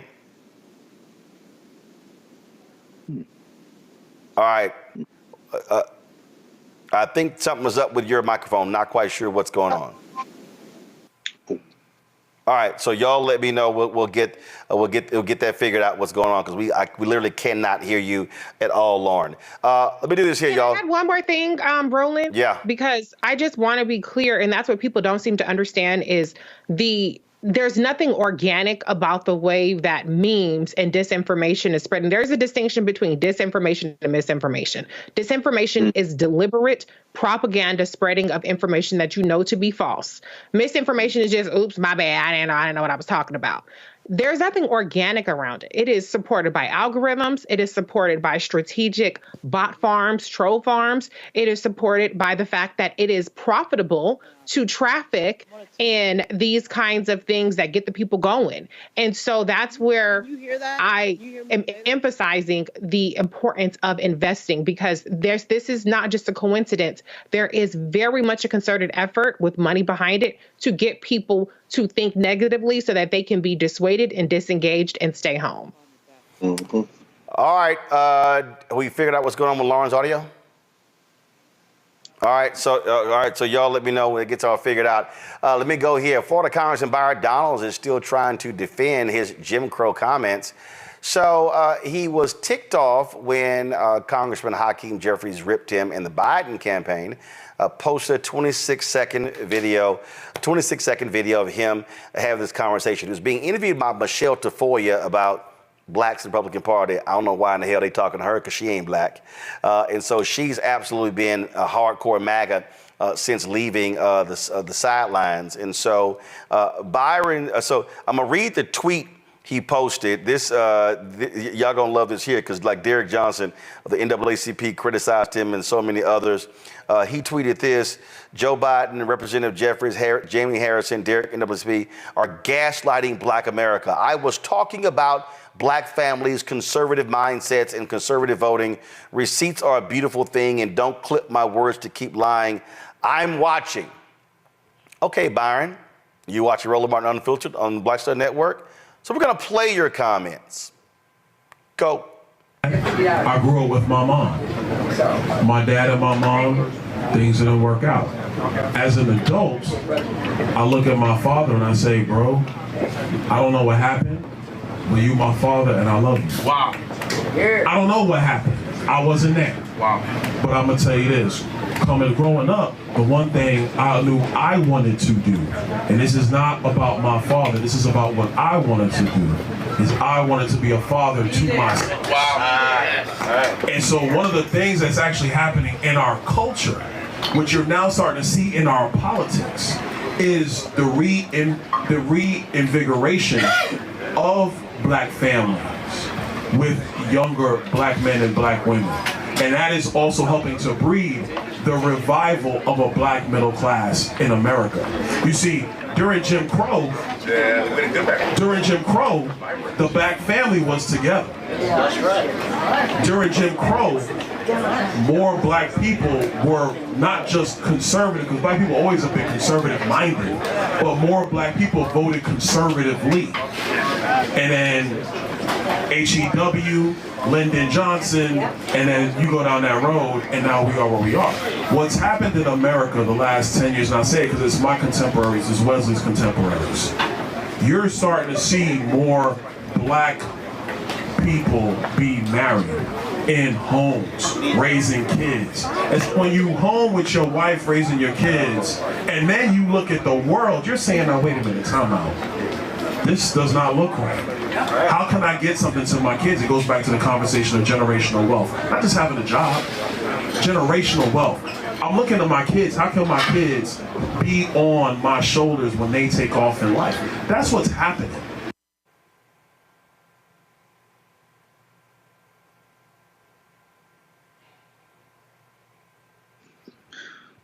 So,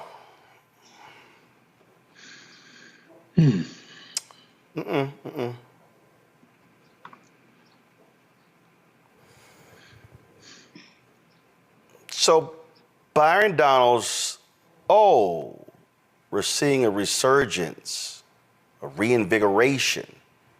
Okay, I'm gonna get to that in a second. Let me first deal with that.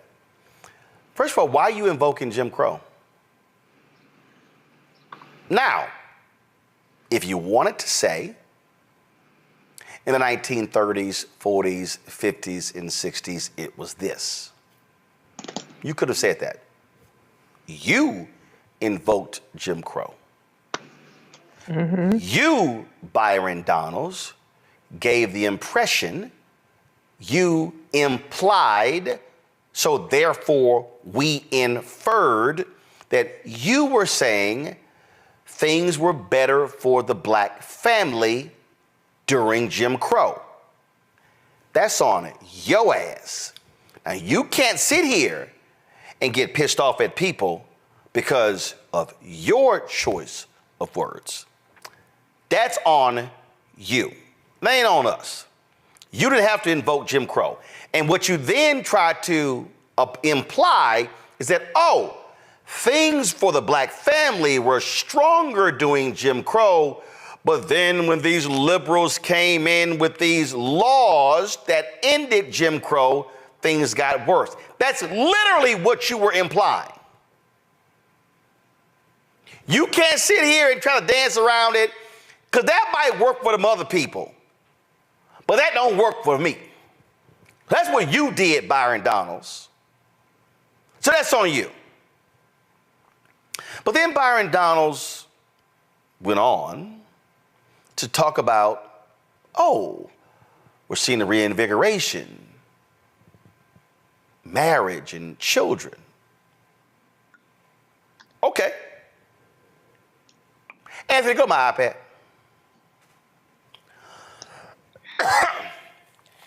United States Census Bureau. Marriage prevalence for black adults varies by state. District of Columbia had the lowest percentage of married black adults 2015-2019. In this article, written by Chanel Washington, Lakita Walker, it said U.S. marriage rates have been on the decline since the latter half of the 20th century, and both men and women are marrying at a later age, but the decline and delay are even more dramatic among black adults.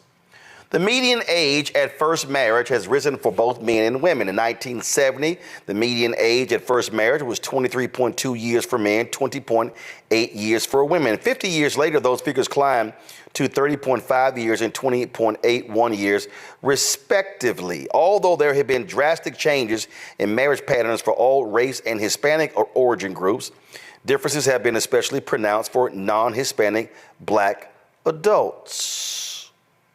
1970, 35.6% of black men and 27.7% of black women were never married.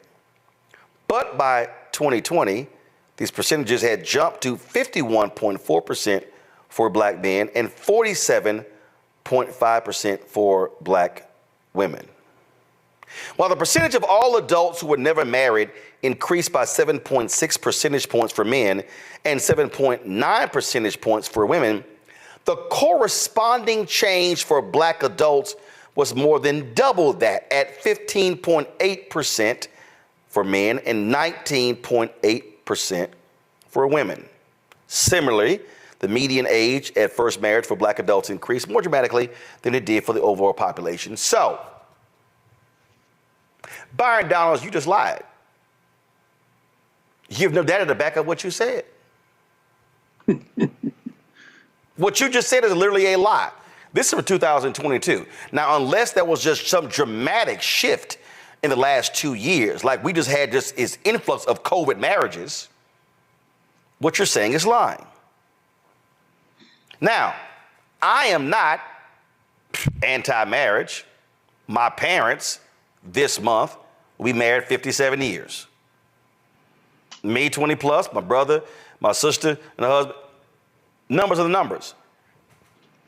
But what the Bryon Donalds don't want to confront, even when he's talking about black folks during Jim Crow, is the economics. Bryon Donalds also, by mentioning HEW, Lyndon Baines Johnson, see, this is a familiar narrative from conservatives. Conservatives have offered this whole deal that, oh, the reason the black family has been destroyed is because the government funded black women and said you can make more money if the man is not in the household than if he is. Oh, they forgot that was really for white women. What the conservatives and Bryon Donalds never want to talk about is that that funding was because they were seeing an increase in women having children and not having resources to be able to provide for them. They have created the narrative that the law was specifically passed for black women. Y'all, President Lyndon Baines Johnson literally launched his war on poverty in Appalachia, in West Virginia. He didn't launch it in the Mississippi Delta. He didn't launch it in the Black Belt in Alabama. He launched that talking to broke, illiterate, can't access healthcare white folks. They don't want to talk about that. You never want to hear them say, oh, he launched it in Appalachia, which, by the way, is hardcore conservative today. They still illiterate, still broke, still got jacked up healthcare. Those are facts. What the Bryon Donalds of the world don't want to talk about is that black people, since you're referencing Jim Crow, were being denied economic mobility. being denied jobs. See, it's real easy to sit here and say, oh my goodness, see, it's these liberal policies. That's why people not getting married, people not having kids. First of all, y'all, can we please stop tripping? Marriage at the outset was a business. It wasn't about no love. It was about property. And if you were a woman, the negotiations took place. Negotiations took place between your daddy and that man's daddy. You were property. It was an economic arrangement. And what we are seeing are folks making economic decisions as it relates to marriage. So Byron Donalds, you can sit here and you can be all mad, but you brought up Jim Crow. You opened that door.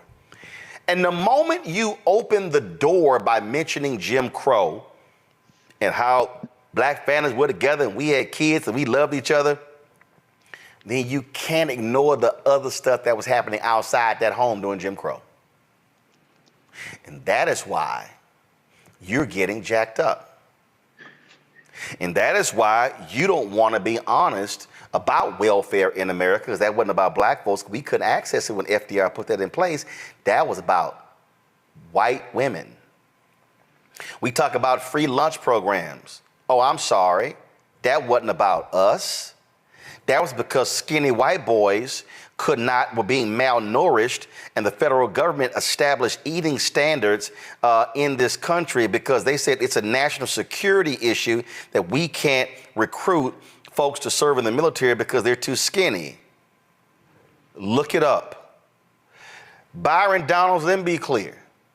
All of the policies that were passed in America through the New Deal, through Truman, through Eisenhower, and even LBJ, that was not for black people. Now, yes, the poverty rate was critical. Clay Kane actually posted about that. Again, this is one of those comments that you're never going to see people like Byron Donalds want to talk about.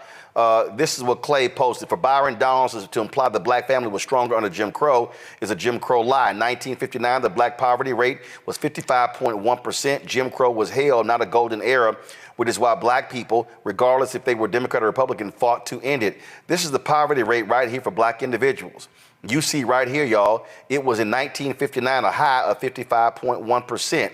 Then you begin to see the poverty rates drop, and now it was 17.1% in 2022. Why is that? This was because, one, black folks were being able to access corporate America and other jobs, and then we were actually beyond menial jobs, also because you had government assistance programs that were specifically dealing with the issue of poverty.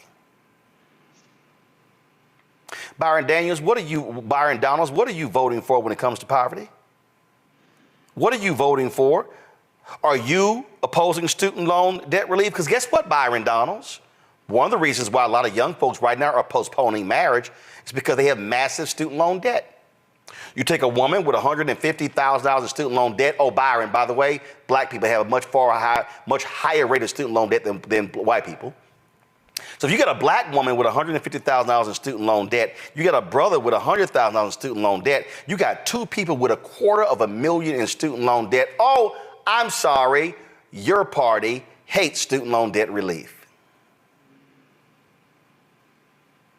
So now we have, of course, a tax on the Fearless Fund, affirmative action being wiped out in colleges. Your same conservatives want to get rid of all the programs in corporate America that actually help black folks and others in a limited way. But then you want to talk about liberal poverty programs that ran the black man out the family. I'm sorry, aren't you in the same party that got upset when people were getting increased amounts of money during COVID for unemployment? I recall a certain senator, Lindsey Graham, complaining that people were making more money off unemployment insurance than they were on jobs. And so South Carolina was one of the first states to actually slash unemployment benefits. Oh, guess what? South Carolina also lagged behind everybody else in recovering from COVID because fewer people had money.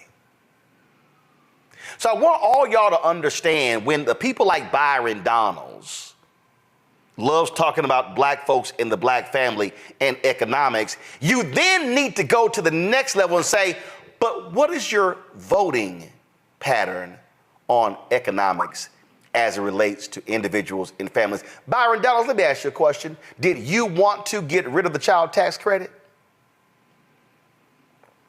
Did you want to get rid of assistance to folks to aid them out of these programs? Oh, I would love to get his response to that. Folk, when folk like Bryon Donalds run their mouths, just listen. And when you have to still be explaining 3 days after the fact what you said, that means your ass wasn't clear. So you can't blame everybody else. That's on you. Lauren? Bryon Donalds does not have any expertise in any of this subject matter. He surely cannot speak for over 40 million people in the country. He has no idea what he's talking about. So this is kind of an interesting proposition to be analyzing really anything that he says.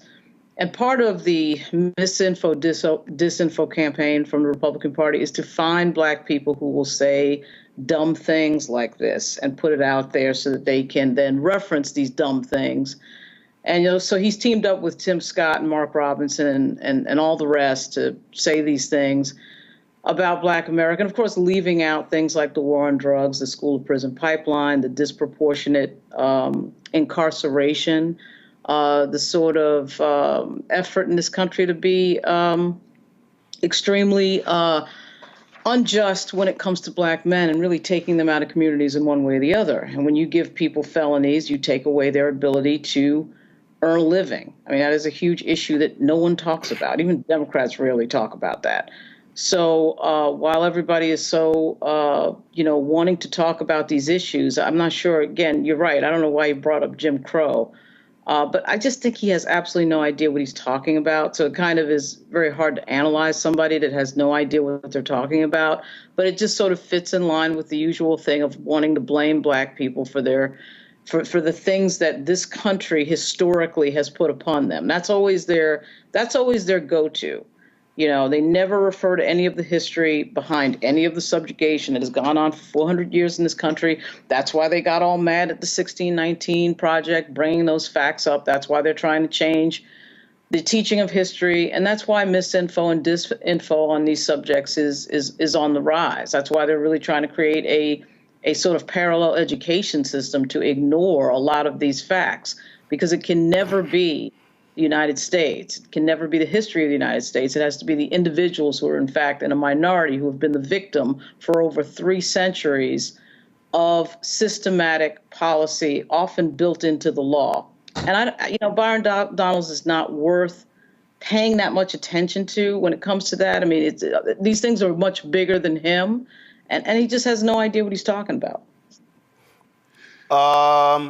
Reese. Bryon Donalds is full of shit. He's a propagandist. He's a foot soldier of white supremacy and the white nationalist party. For him to sit up there and act like we're all too fucking stupid to understand what he meant by Jim Crow, specifically invoking the term Jim Crow as being a time, an era where the black family was together, shit in poverty, that ain't something we want to return to. But the tell is in his tweets after that. He says in one of his tweets, his most recent tweets, LBJ's Great Society was destructive to black families in America. A lie. We need economic policy to help all Americans thrive.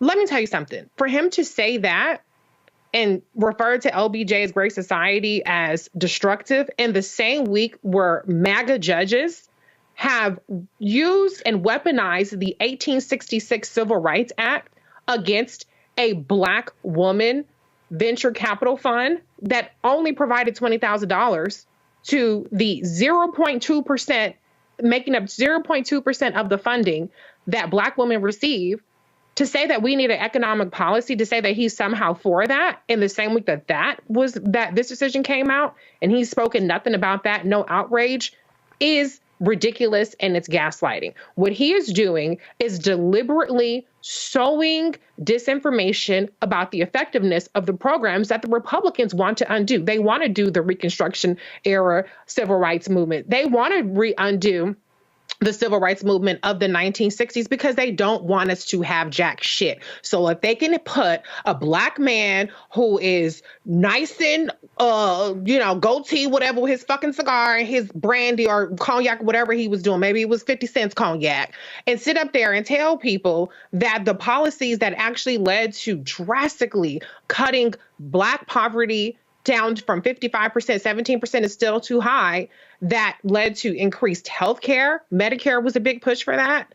Mind you, a lot of these Republicans are the ones still refusing to expand Medicaid as it was under Obamacare.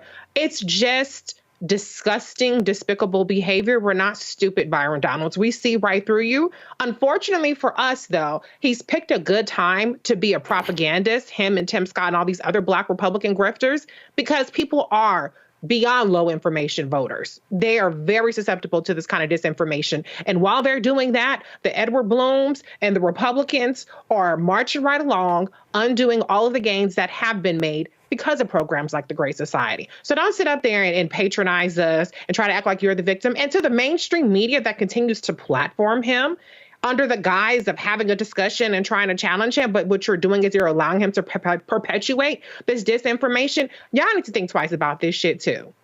Greg? Yeah, I agree with everything that's been said.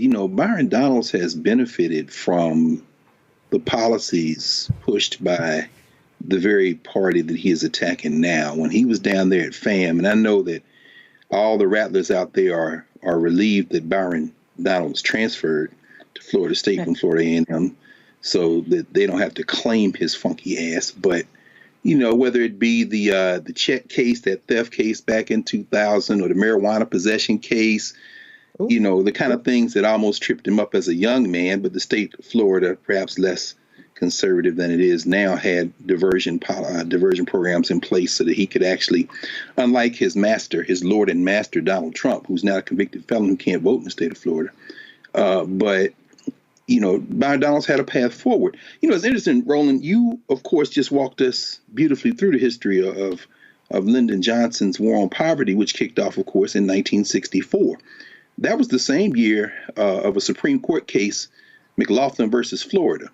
They had a law on the books in Florida that said that a white man and a Black woman, or a Black man and a white woman, could not cohabitate if they were not married. And at the time, Florida was one of 17 states that banned interracial marriage. Of course, the Supreme Court said that was a violation of the 14th Amendment. And as you say, Reese, that Civil Rights Act of 1866, which presages the 14th Amendment, that now, because of the colorblindness of the white nationalists on the federal bench, another reason to vote, to prevent putting more of them on, including a couple on the Supreme Court, as you said, Roland, that's how they can weaponize these laws that were passed to do the exact opposite of what the white nationalists are doing with it now. But McLaughlin versus Florida said that, you violated the 14th Amendment. So they struck that law down. 3 short years later, of course, you had Loving versus Virginia, which made interracial marriage constitutional. Said that, bans on interracial marriage in the 17 states were unconstitutional that had them. And I only bring this up as a prelude because 11 years later, Byron Donalds was born. And when he got married to his wife of 23 years, this white woman, Erica Donalds, he wouldn't have been able to sleep with her and live in the same apartment when he transferred to Florida State, which is where they met. Had he been living in the state, had he been alive and a young man at the time, 19-year-old, sniffing around Florida State looking for a girlfriend, at least, Tim, did you get that sand off your knee? What happened to your girlfriend? I saw you propose. Anyway, point is this. He wouldn't be able to sleep with her and live with her because it's been against the law. In fact, his marriage would be against the law. I mean, I don't know why Byron Donalds is talking about the Black family, but I'll leave that as a footnote. Finally, He's auditioning for vice president, of course. They're all kissing that booty. You know, little Marco and Byron and as you did so beautifully, Tim Scott and so many others are auditioning. But the New York Times had an article a couple of weeks ago on his wife, this Moms for Liberty board sitting, getting 10% of her company's money from the state of Florida charter school hustle, Erica Donalds. Erica Donalds might be caping to be the Secretary of Education in the second Trump administration. Byron's going to do whatever the hell he can to get his wife perhaps that job, and he can get in the social circles. Hey, you love who you want, but damn, bruh, why you got to bring up Jim Crow? Which, by the way, I have my own opinions about in terms of the black family. Let's be very clear. I don't know. We probably need to talk about the nature of black cultural grounding and how it has changed and hadn't changed over the arc, because I won't necessarily get into that. But Byron, you don't want to go back to the days of Jim Crow, you or Clarence Thomas, because you couldn't have the woman of your dreams. Well, anyway, I'll stop with that. So I told y'all in terms of how, again, you see the line, the massive line that's going on, and we have refuted this nonsense over and over and over again. But I want to show y'all again, this is what happens when Donald Trump lies, and then folks like Senator Tim Scott runs to Fox News and constantly, he is lying on CNN and MSNBC, and it doesn't go to MSNBC, CNN and Fox News, over and over and over again. I'm talking about massive lies. I'm about to play some for y'all, and if y'all want to just hear sheer stupidity, just watch this. I funded the colleges and black colleges and universities. Nobody else did that. Nobody else even thought of it. And I funded the colleges and black colleges and universities. Nobody else did that. Nobody else even thought of it. And I funded the colleges and black colleges and universities. Nobody else did that. Nobody else even thought of it. And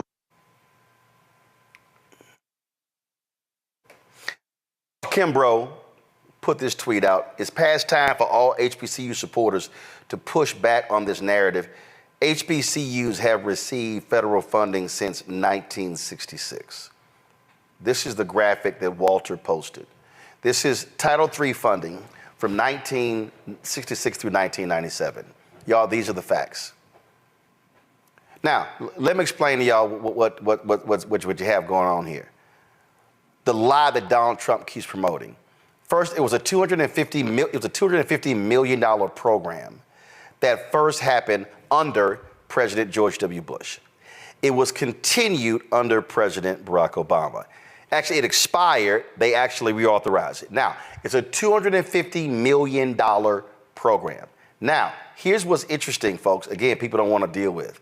Only about 90 million of that program goes to HBCUs. It is called the Future Act.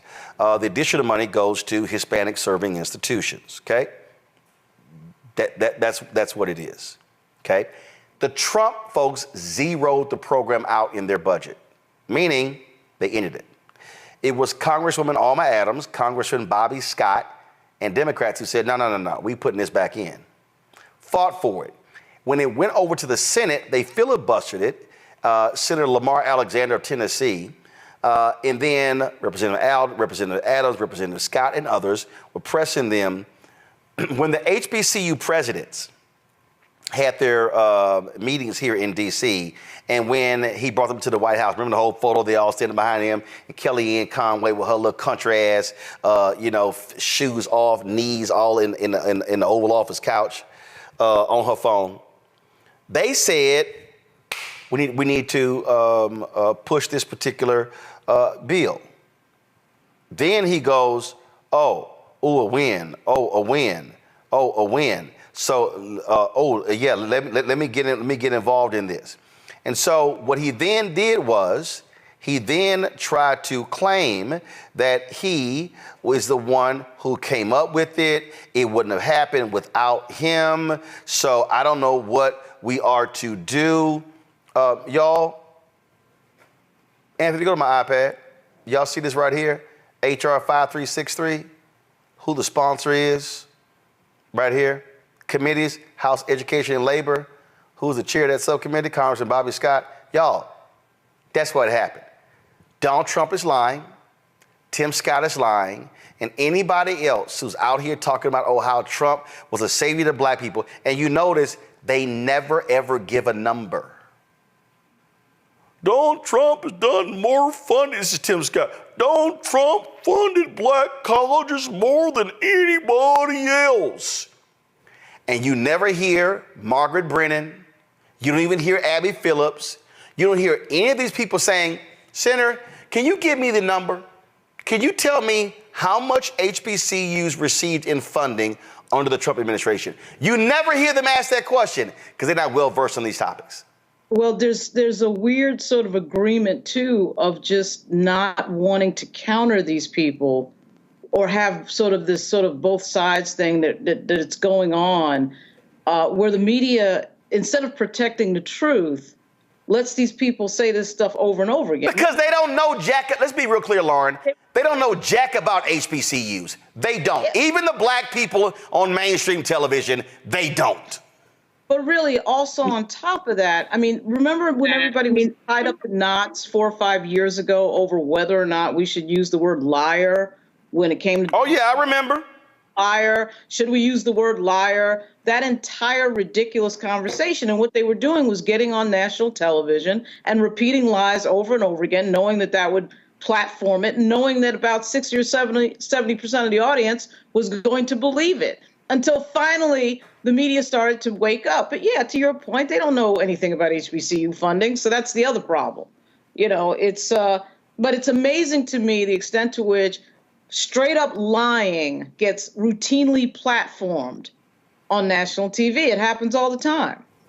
Mm-hmm. These folks, they're lying, and here's this is where misinformation comes in. You got Negroes running around left and right, Greg, coming back at me on social media, repeating the lie because Donald Trump repeated the lie and made it sound like he was the savior of HBCUs. 16 billion. This is also why. Wait, go ahead and comment on that, Greg. No. I mean, all I was going to say, thank you, Roland, is that, they have figured out the strategy. The question you asked a few minutes ago is the question: how do we counter it? It's got to be a multi-pronged strategy. And, Reese, thank you again for distinguishing between dis and misinformation.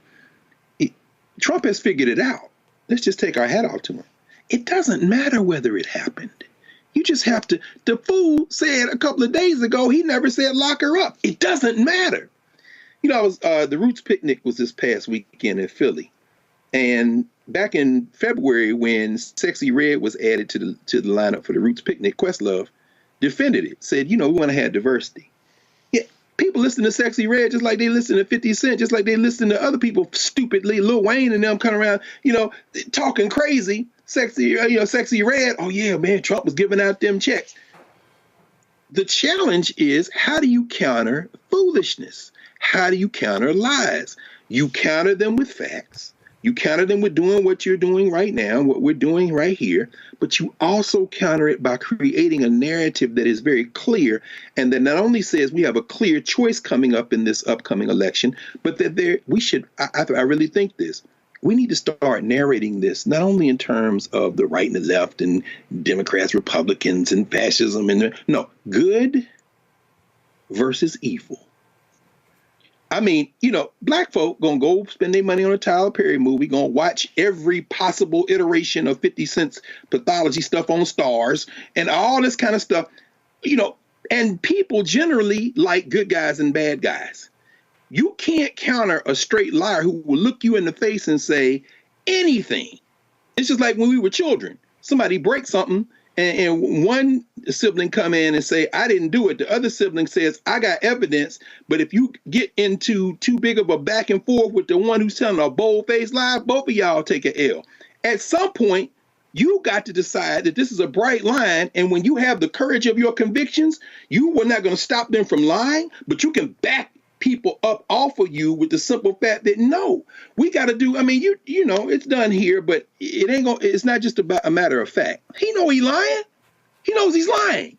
He understands it's effective though, because most people ain't gonna check it out. Yep. In fact, again, Reese, here is lying Tim Scott.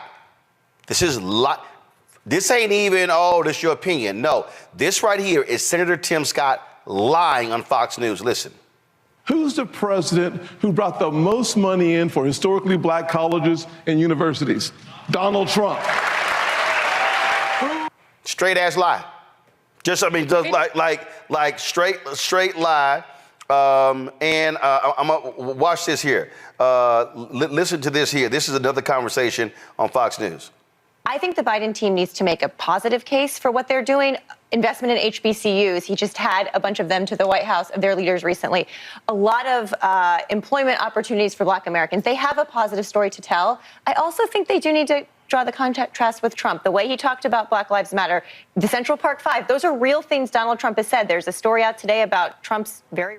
Now, so here's the thing that, again, that folk got to pay attention to, got to understand. And this is also what happens when you step on your own message. It was a couple of weeks ago, Reese, when the Biden White House announced it was beginning on a Thursday, $16 billion to HBCUs. Well, guess what? The next day, the Department of Justice came out, reclassification of marijuana. There were more posts on the Biden-Harris social media pages about the reclassification of marijuana than the $16 billion.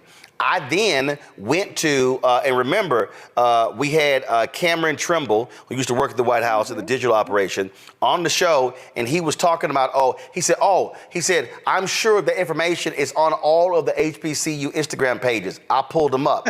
It wasn't. No. It wasn't, because I immediately checked. It wasn't on Watch the Yard. It wasn't on all of them. And again, this is a perfect example of how not only the Biden-Harris administration, but also their campaign absolutely screws it up, because here's what I've never seen. I've literally never seen the Biden-Harris campaign pull the research and say, HBCUs got this in the 4 years of Trump. Let's say $4 billion. Biden-Harris, $16 billion. Contrast it. Don't just let the lie stands go. No, you gave them this, we gave them this. You tried to get rid of the program that you claim, and this is actually how we saved it. I'm like, damn, if you're gonna fight, damn it, fight. Right. Well, here's the thing, too. In addition to inadequately taking credit for the things that are happening under this administration, they concede too much ground to Trump in terms of what he actually did. Here's a headline. March 22, 2018 from News One. Secure the bag.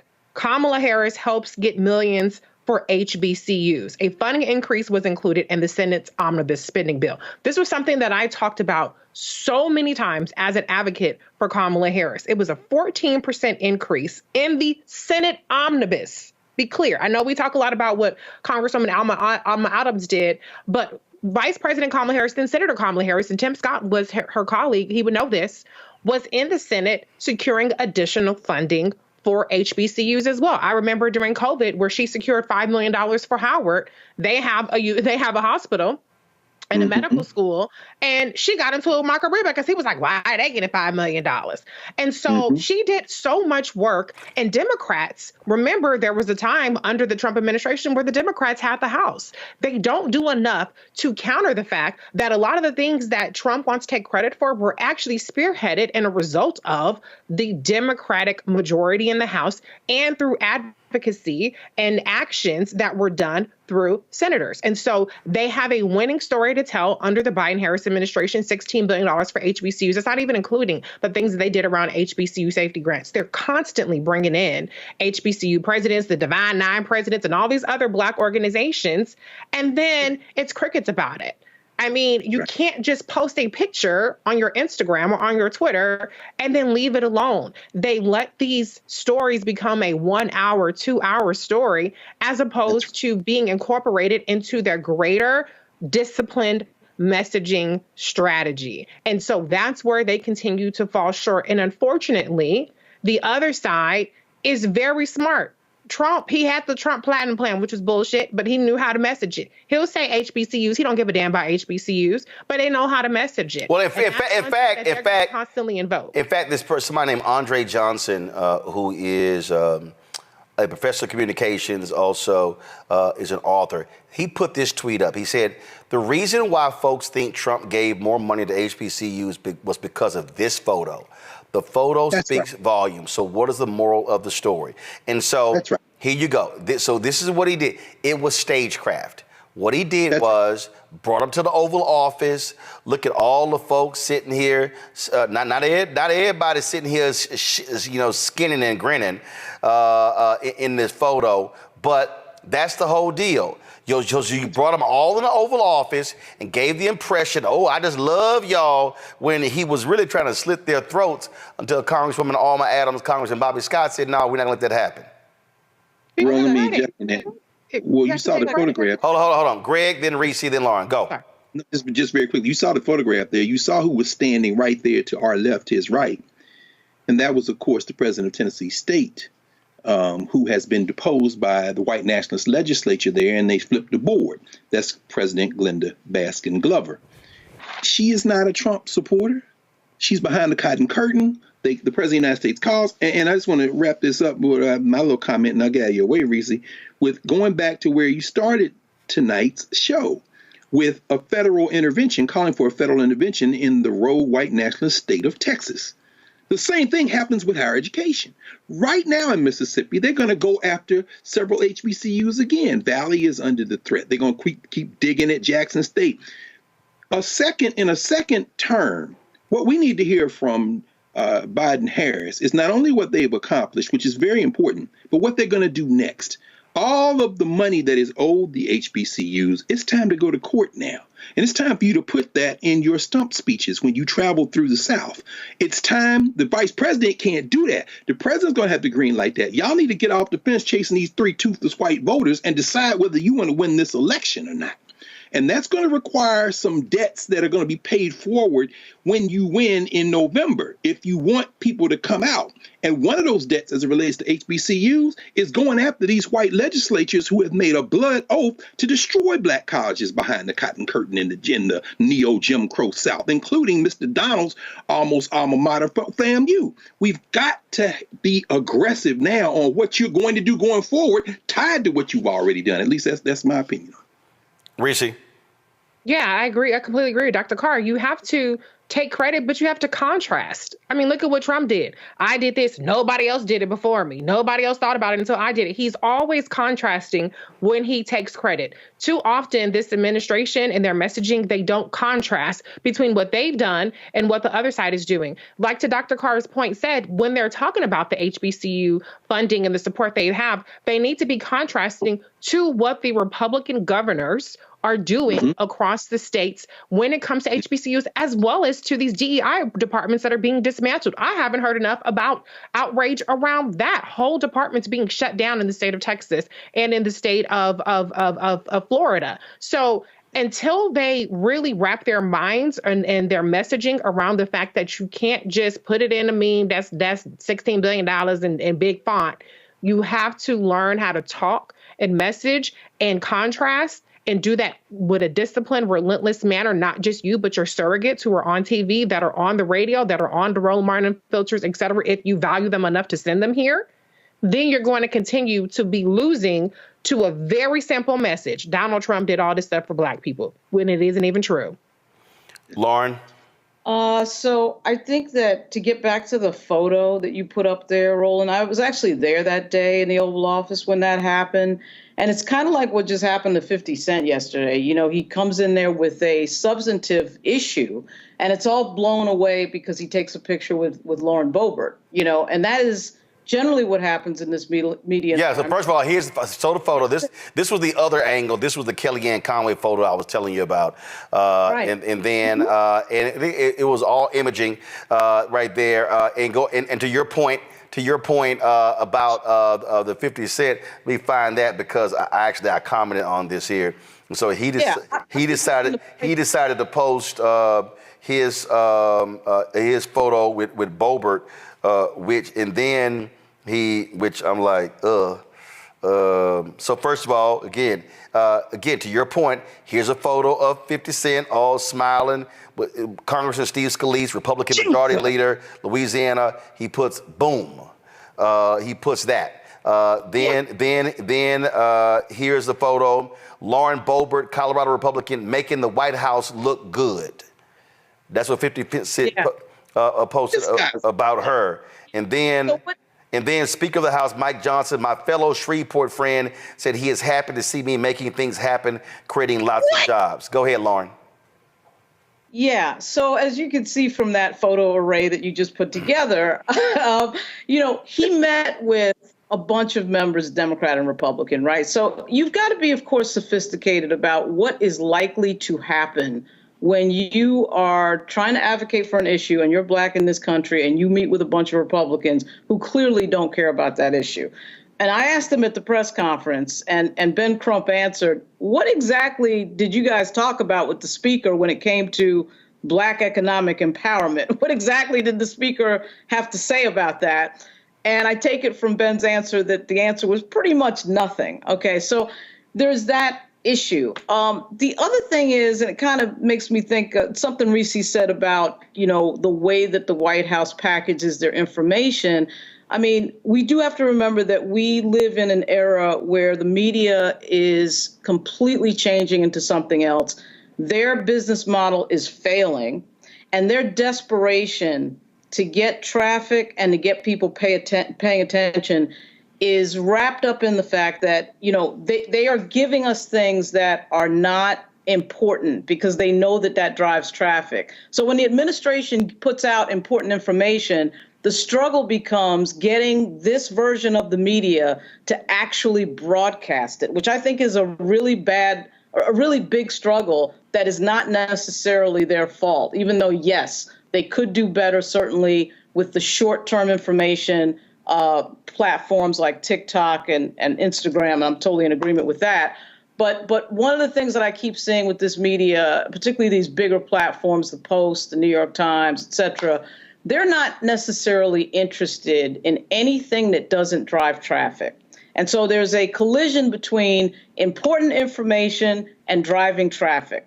And when they become less interested in important information, then the community is not served very well. No community is served very well. And that has become a massive, massive problem. Yep. A massive problem that I don't know that anybody has the answer to right now. Well, and here's the deal. For anybody out there, this is real simple. I love all y'all folks who run y'all mouths. Hey, you sitting here on the plantation, you got your biscuits. We're stating facts. We're stating facts. 200 federal judges under Biden-Harris, 237 under Trump-Pence. 58 of Biden-Harris's 200 federal judges are black. 4% of Trump's federal judges were black. More than 25% Biden-Harris, 4% for Trump. Facts. Facts. That's what we're going to do between now and November. And so when you have folks say stupid stuff, and what 50 Cent said was stupid about, black men supporting Trump because of RICO charges, that's stupid. It's bullshit. We're going to sit here, and then all the people who are sitting here going, oh my goodness, the Trump White House, they were partnering black people left and right, and they made the First Step Act reality. Fact, Democrats control the House.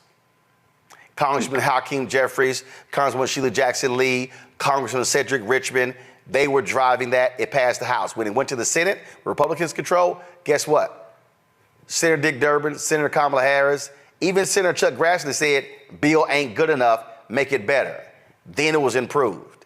That don't happen without Democrats in the House and Democrats in the Senate. Those are facts.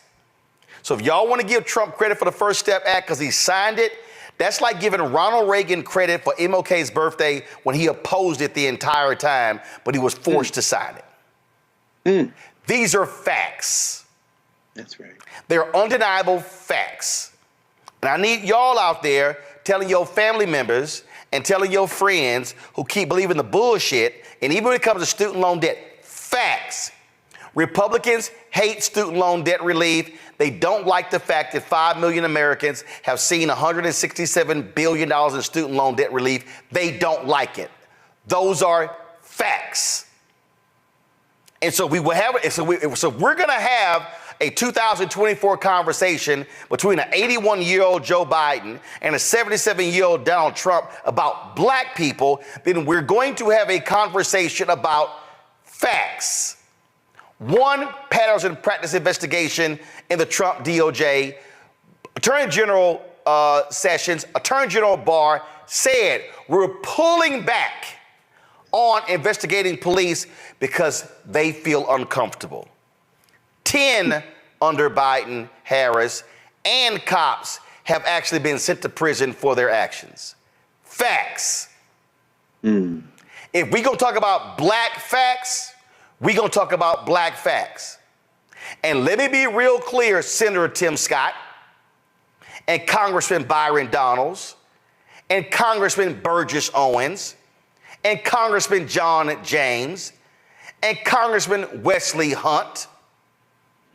If any of y'all start lying about what Trump did for black people, I'm going to call your black asses out. Come on. Now, if you got a record to stand on your shit. Come on. Stand on your business. And if you actually did it, I'm going to give you credit, say, yes, that happened. But what you're not going to do is lie to black people and step out with your black face as the front man for the lies and not get called out. I'm just letting y'all know right now. That shit can work with Fox News. Y'all can lie to Will Cain because he don't read like I do. Y'all can lie to Campano and Hegseth, and y'all can lie to Kilmeade and other airhead, Ainsley Earnhardt. You can lie to that child Harris Faulkner because she don't know about none of this black stuff. She ain't got no damn clue. Y'all can lie to all them. You can lie to Shannon Breen. Y'all can lie to this Abby Phillips. Y'all can lie to all the people on CNN, MSNBC. Y'all can lie all y'all want to. But I'm telling you right now, your ass is getting checked. Every day. That's a damn promise. All right, y'all. Hey, Roland, please say a word to our young people and others who are looking to Drink Champs and the Breakfast Club for their information. To fools like Kodak Black who would say that Donald Trump's a Gemini like me, so I'll F's with him. I need all voters, whether you are 18 to 80 plus, to understand when we see something reported, like in the case of David Hilliard, they put the story out, oh, the Black Panthers supporting Trump's. His family immediately contacted us and we had his grandson on the show. We gonna fact check it all. And y'all need to understand, when I see stuff, if I see Envy or Charlemagne, if I see Ebro, if I see Sway, if I see Aaron Burnett on CNN, if I see any of these folks out there if I see somebody lying and they put the stuff out and nobody got corrected, I send them a text. Here the fact, here's what's real. And so I need folk out there. I need y'all to understand. I popped in last night. My men from Earn Your Leisure were having a conversation. There was some stuff that was said that wasn't factual. Guess what? My ass was in the chat room on YouTube going, that ain't true. That ain't true. That ain't true. We don't play propaganda here. We deal in facts here. And we are going to call out anybody that spreads BS, that lies. And let me be real clear. Anybody can get hit. If you say something that's wrong and you don't correct it, I'm telling you right now, I'm going to hit you. The philosophy is the same. If you do good, I'm going to talk about you. If you do bad, I'm going to talk about you. At the end of the day, I'm going to talk about you. And I ain't got no problem with Donald's coming back on the show. Tim Scott can come back on the show too. Mm-hmm. As my man, the late Chris Metzler, a black conservative, he always told his black conservative friends, Chris, why you always go on his show? He don't treat you like he treat us. Chris said, because y'all asses lie. He said, Roland don't cuss me out because I don't go on his show lying. And that's what I need y'all to understand. And so if y'all are watching the rest of these people and they start lying and ain't nobody correcting the lie, y'all should stop watching them. But we gonna be here with truth every single day. It does not matter.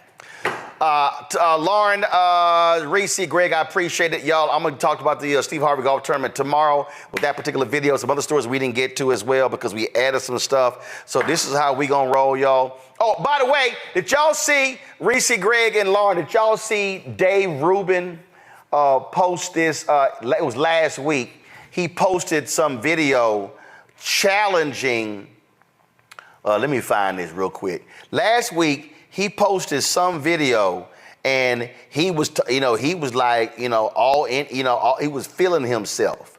And he was talking about, if anybody wants to come on my show and dispute what I'm saying. And then he said, I will only debate somebody with a following, a big following. Well, Dave, I got 4 million.